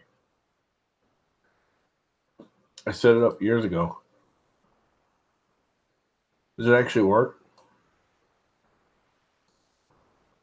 I don't think I set it up. I don't think I ever turned it on. You guys can always buy me a coffee. Excuse me. Ginger ale burps. Okay, it doesn't want to load. Why is that?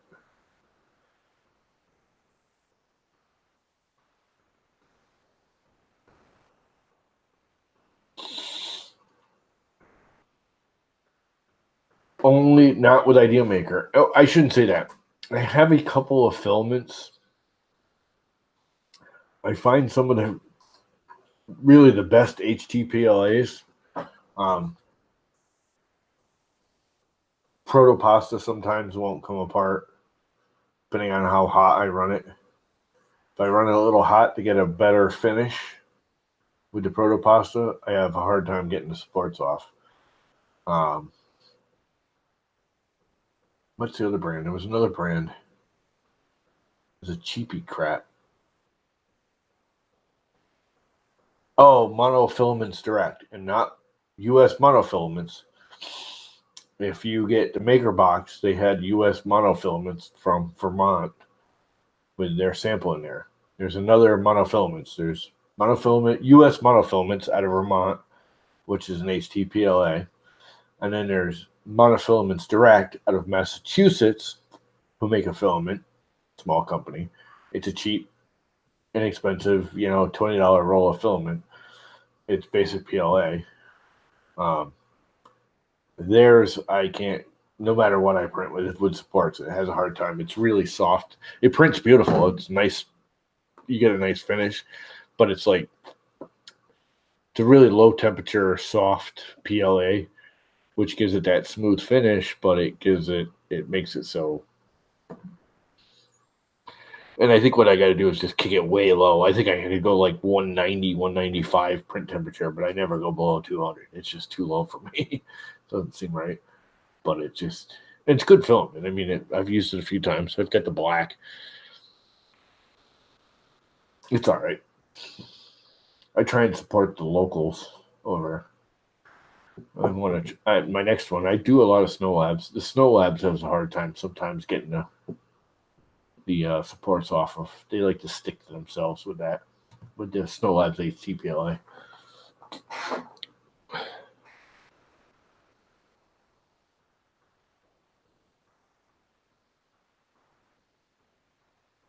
Well, you're not going to hurt the printer. You're going to hurt the printer any to play with settings. Especially if you get like one of those, like benchy type. You go on Thingiverse or whatever. There's support test prints where you can test supports and stuff. Build yourself a cheapo. Buy an ender. Buy a monoprice mini. Those are like $125 now. They're cheap. I've been thinking about getting a monoprice Delta mini because it's like $145 or something. They have to jump the truck, monster truck drive.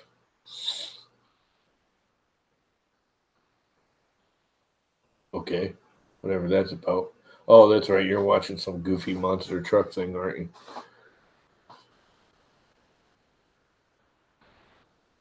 Monster trucks are cool for about 10 minutes, and I'm like, yeah, okay. It's a big truck.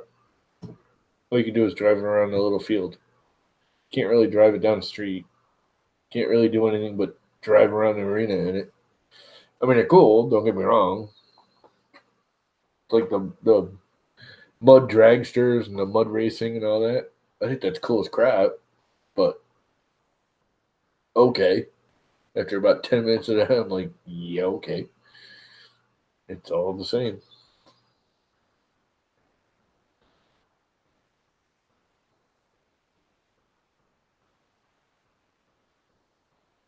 Print, baby, print. How far along is my print? It has been going for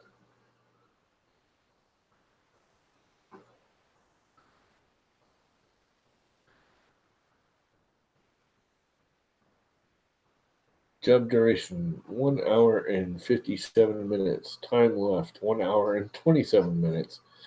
I think it said it was going to be about 2 hours, so they're way off on their timing.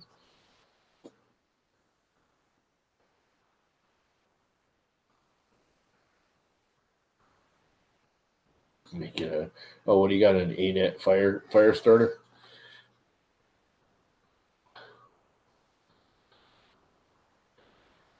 Yeah, I think it's only like 100. You can actually get it $100 right from Monoprice now. Let's look. You can get a like a refurbed or direct, open box. Let's look. Monoprice.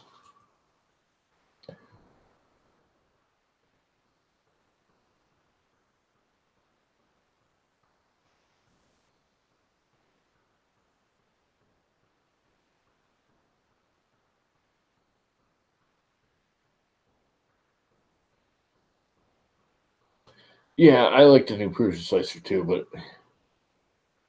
Ideamaker still kind of steps out ahead in a lot of places.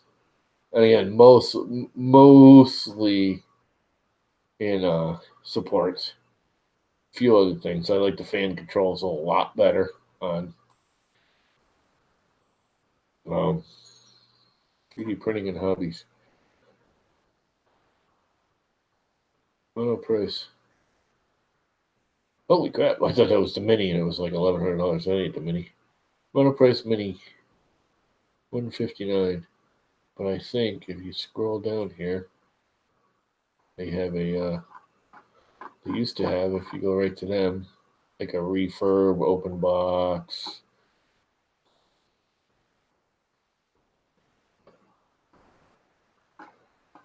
It's not there right now.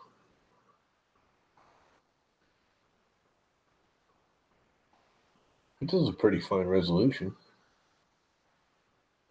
I don't know, at $150. tell you, if I had $160 right now, I would probably buy one. A lot of people I didn't know freaking have one, and they say it's a good little printer. It's just the only downside is things wicked loud, I guess, like wicked loud. I think they used to have like a refurby section. They still have it in here. Refurbished and open box. There we go. 3D printers and accessories.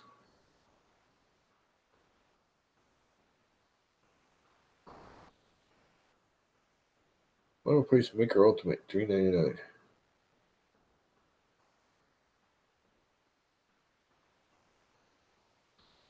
These are all their refurbs.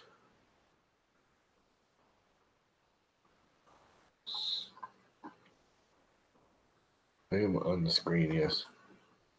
Whoops. What the hell did I just do?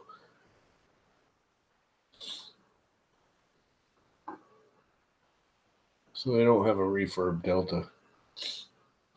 I think I saw it for like $99 or $110 or something like that for a refurbed the mini Delta. It was cool. I almost bought it. I was like, nah. I gotta find a place for the printers I got. I got through one of them that's always on the floor over there not running because I can't. I have no place to run it. I gotta finish my garage. Put them out there. I want to do it in the middle of the winter though, or the middle of the summer. We will buy you coffee if you buy us donuts. You know what I do have? I don't know if you guys know this. You tab. And it goes off into the distance. I have Teespring.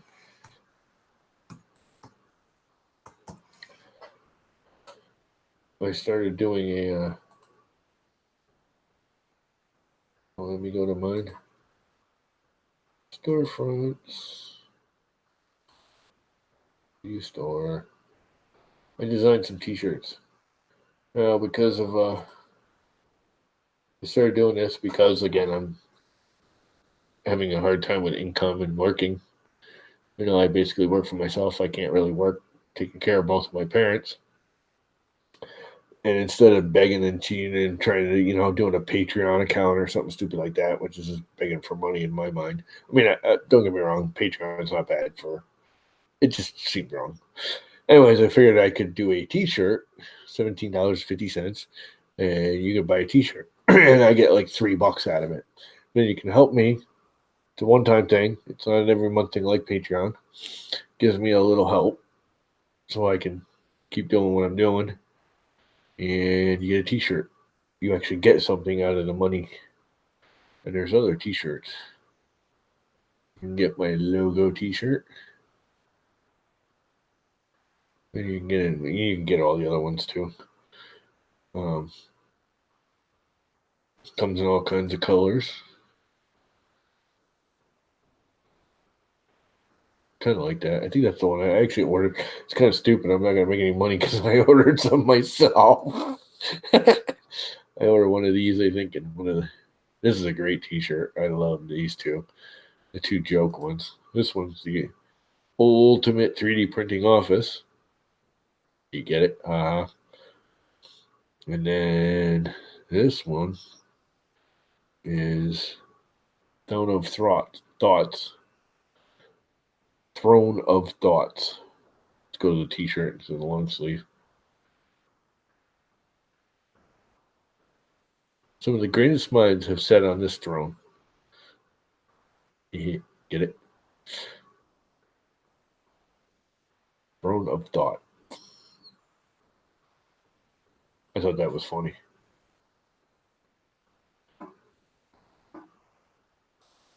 Here, I'll stick it in there. Not that any of you guys are going to buy any T-shirts, but just in case you do or want to. I think there's some stupid stickers. They're kind of overpriced.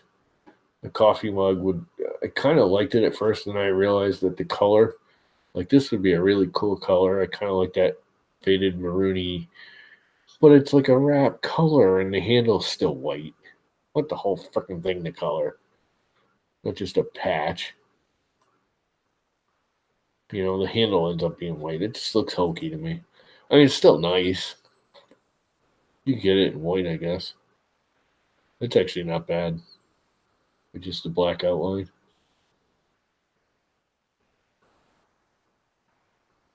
See, I mean, this actually looks really cool. But it's got the white handle. It just looks dumb to me.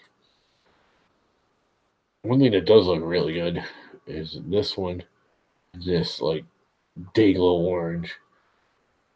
That is just sick. If that orange t-shirt is anywhere even close to that bright orange, holy crap. That is some serious orange.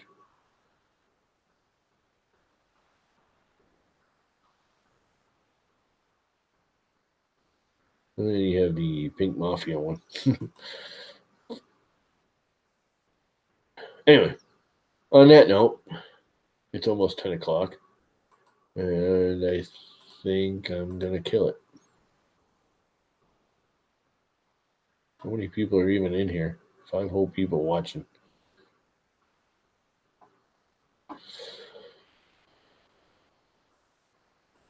Ain't no way I can go under. A little bit of a delay.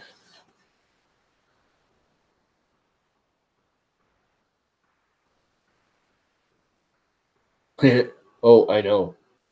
I used to drag race, dude, when I was a teenager. I built a bracket racing Camaro. It's kind of, I mean, if you know drag racing, you'll understand it. But drag racing isn't all about who's actually the fastest. There's brackets of cars, and I built a 1980 Camaro, which is the heaviest Camaro ever made. It was over 4,000 pounds, and I put a 283 in it. And everyone's like, "Why you're not put a 350?" Blah blah blah. And I'm like, because I can bracket race it. If I put the 283 in it and bore it out to a 305, I'm in a lower bracket, but I'm at the top of that bracket. So I built the 283, slapped it in that 80 Camaro, did the whole rear end, and it was still a street legal car, but it was like right on the edge. And I put a 69 Corvette Fireball all upper end on it, heads and block, or not block, but the heads and the valves. I put the oversized valves in it, the 2.0 valves instead of the 1.8s. And so I did the whole thing, but it was still a 283, even though it was a built 305. I had a freaking high rise and take manifold and the whole 9 yards. So I was bracket racing, and there was times I actually had to let off the gas at the end of the strip, because otherwise I would have kicked myself into the next bracket. This is in like the 80s. 1988. Let's see, I graduated in 83. I started building the car in 85. Took me a couple years. Yeah, it was like 87, 88 with Colchester, because Colchester was only here for 2 years, and then they closed. I had to get rid of the car. It was a nice car. Somewhere I probably still have pictures of it.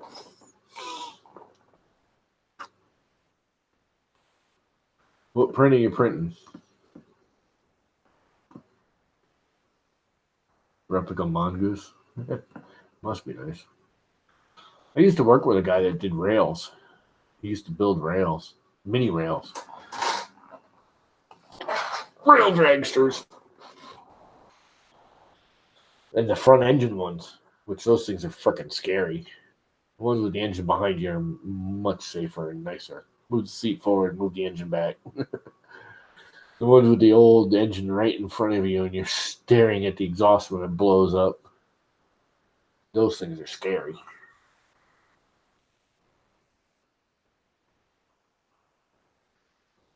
I can't remember what the difference was with what they call a mini rail. It was so long ago, I don't remember what the difference was. I think the mini rail was 10 foot and the regular rail was 16 or 12 or something like that. I don't remember. It was a shorter, smaller, couldn't put a big block on them, at least around here. You had to use a small block motor. Could be any brand, but no big blocks. That thing freaking hauled ass. Holy crap.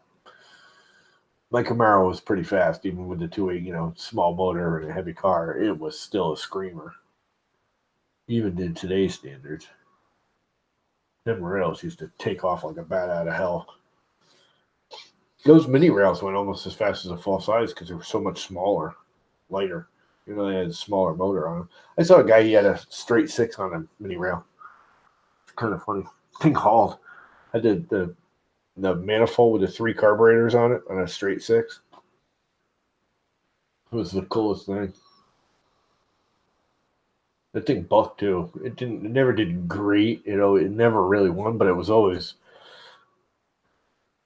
I mean, I'm sure he won a few races. I don't remember exactly, but he was always right there. Even when he got beat, he was not like left in the dust. He was always right there neck and neck with him with the small V8s.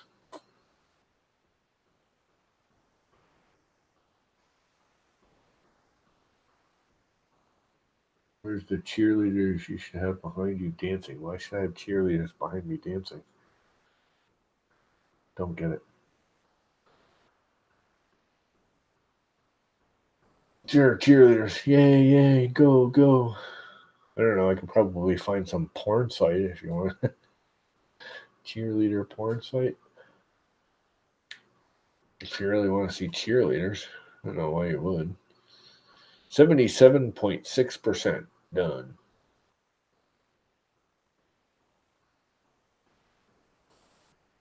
Anyway, it's almost 10 o'clock, and I think I'm basically going to kill it. I might have to have a rum and coke, though, since I have it all here. And my brother got me this really fancy rum for his birthday. His birthday, he bought me rum.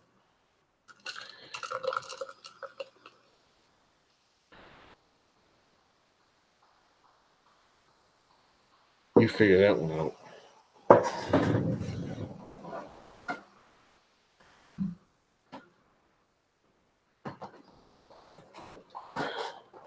This stuff is incredible.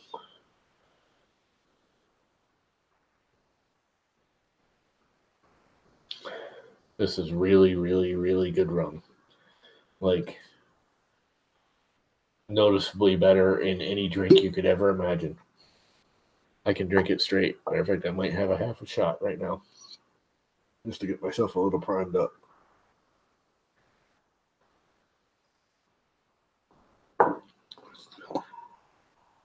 It's good.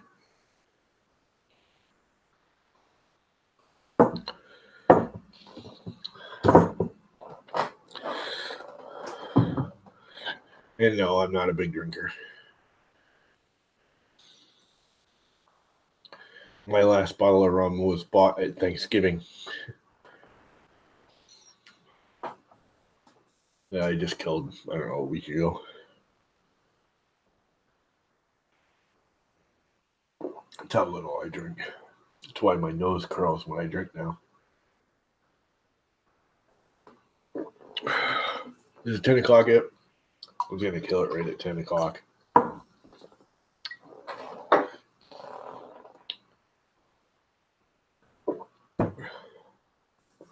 That's good stuff. It's got like a really strong vanilla flavor.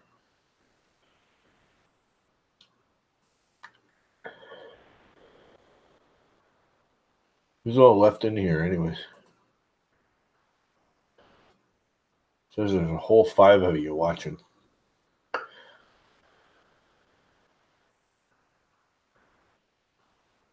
There's a little, let me guess. Not going to tell me nothing. Participants. It says there's Michael Castle and Rick Cisco are the only ones in here. So stupid. I know it's part of the who's chatting, but one Raz has said stuff. Mr. Bertram has talked. doesn't even show. That whole participants thing is absolutely useless. What else is on this little pop out? Toggle timestamp, which I always leave on. Manage moderators. Send feedback. Okay. Takes me about 2 months to go through a bottle of Kahlua. I used to drink a lot of Kahlua back in the day. The hell did I drink? White Russians or Black Russians?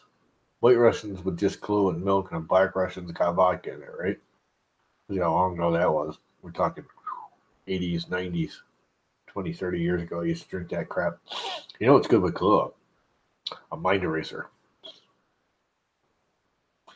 Ever had a mind eraser? The layered thing with Kahlua. You put you take a rocks glass, not a shot glass, a rocks glass, and you spoon layer the liqueur, and you start with the Kahlua, and you spoon layer vodka on top, and then on top of that, you put soda in a layer. I don't know if you know what spoon layering is, where you take the spoon and you set it on top of the last layer, and you pour it on the spoon, and when it goes into the drink, it stays on its own layer.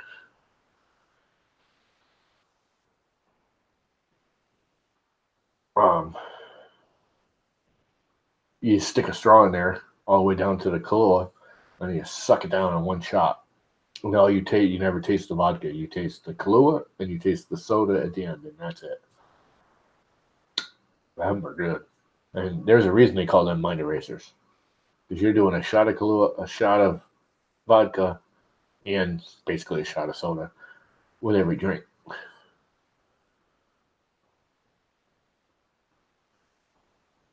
Yeah, like a true black and tan. Not an American black and tan. A true Irish black and tan where they layer it. Yes, same idea. Americans think black and tan is just you mix them together now. I know a lot of guys that are like, what's the difference between black and tan? You can buy like black and tan beers now, which are good. If you're in the New England area, Berkshire Brewing makes a beer, comes in a quart. It's unfiltered. It's a local brewery. Really good stuff. It's like $1.25 for a quart bottle, and they have a black and tan. And oh my God, I'm not a big beer drinker, and that is really good. The only better than that is it's a seasonal one, which sucks because it's only out in the winter. But they have the winter cabin or something cabin. That is really good. They only sell it October to March. And it is a good beer.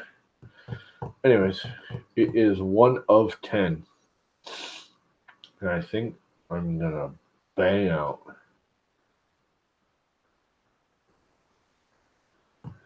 Unless one of you guys want to jump in here and start yakking so it's not just me babbling away. Be more than happy to send out the invite if somebody else wants to come in. And then I'll hang out. I got nothing else to do. I'm not really tired. I slept this afternoon in the hot sun with my father. Took him outside and we took a nap. Sounds weird, but he's in the home. So I literally put him in his wheelchair and took him outside. So he's not just sitting in that stale, boring room. Noxious. You need to give him something he can do. Anyway, that's a different story. Somebody want to jump in here? Otherwise, I'm going to kill it.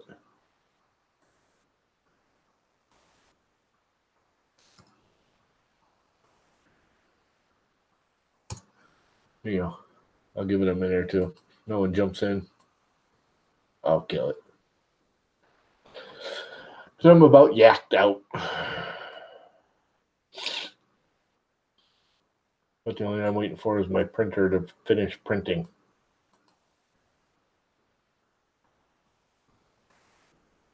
And it says we are at 82.2% with 52 minutes or 24 minutes left, depending on which one of these you want to go by, with a 2 hour and 19-minute duration already.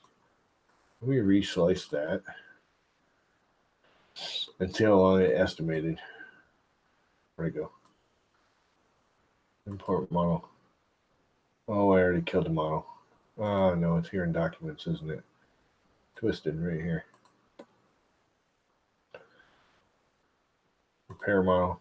Remember what I was talking about, the repair models? Look at that, all repaired. See the little green check? Start slicing. Not found.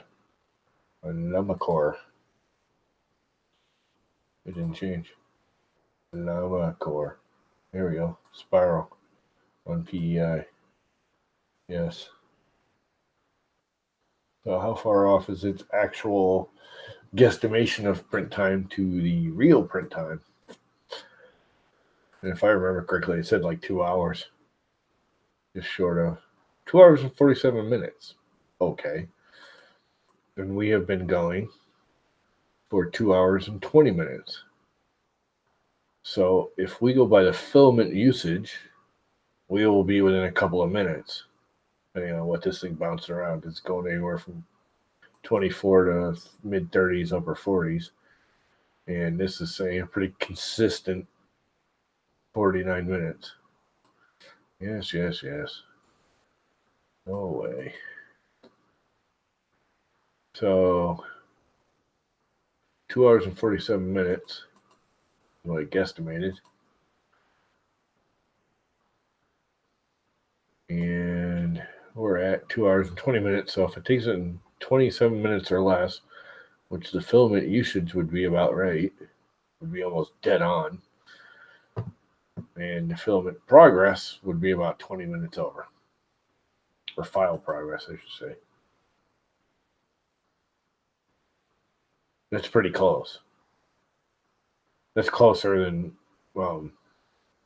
any other slicer. Now, again, that all depends.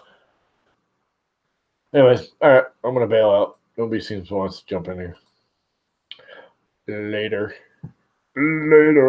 That Earth creature stole my Q-35 and loaded him space module. I'm not doing it very well. I usually do that better. That Earth creature stole my Q-35 and loaded him space modulator. He makes me very angry indeed. On that note, I'm out.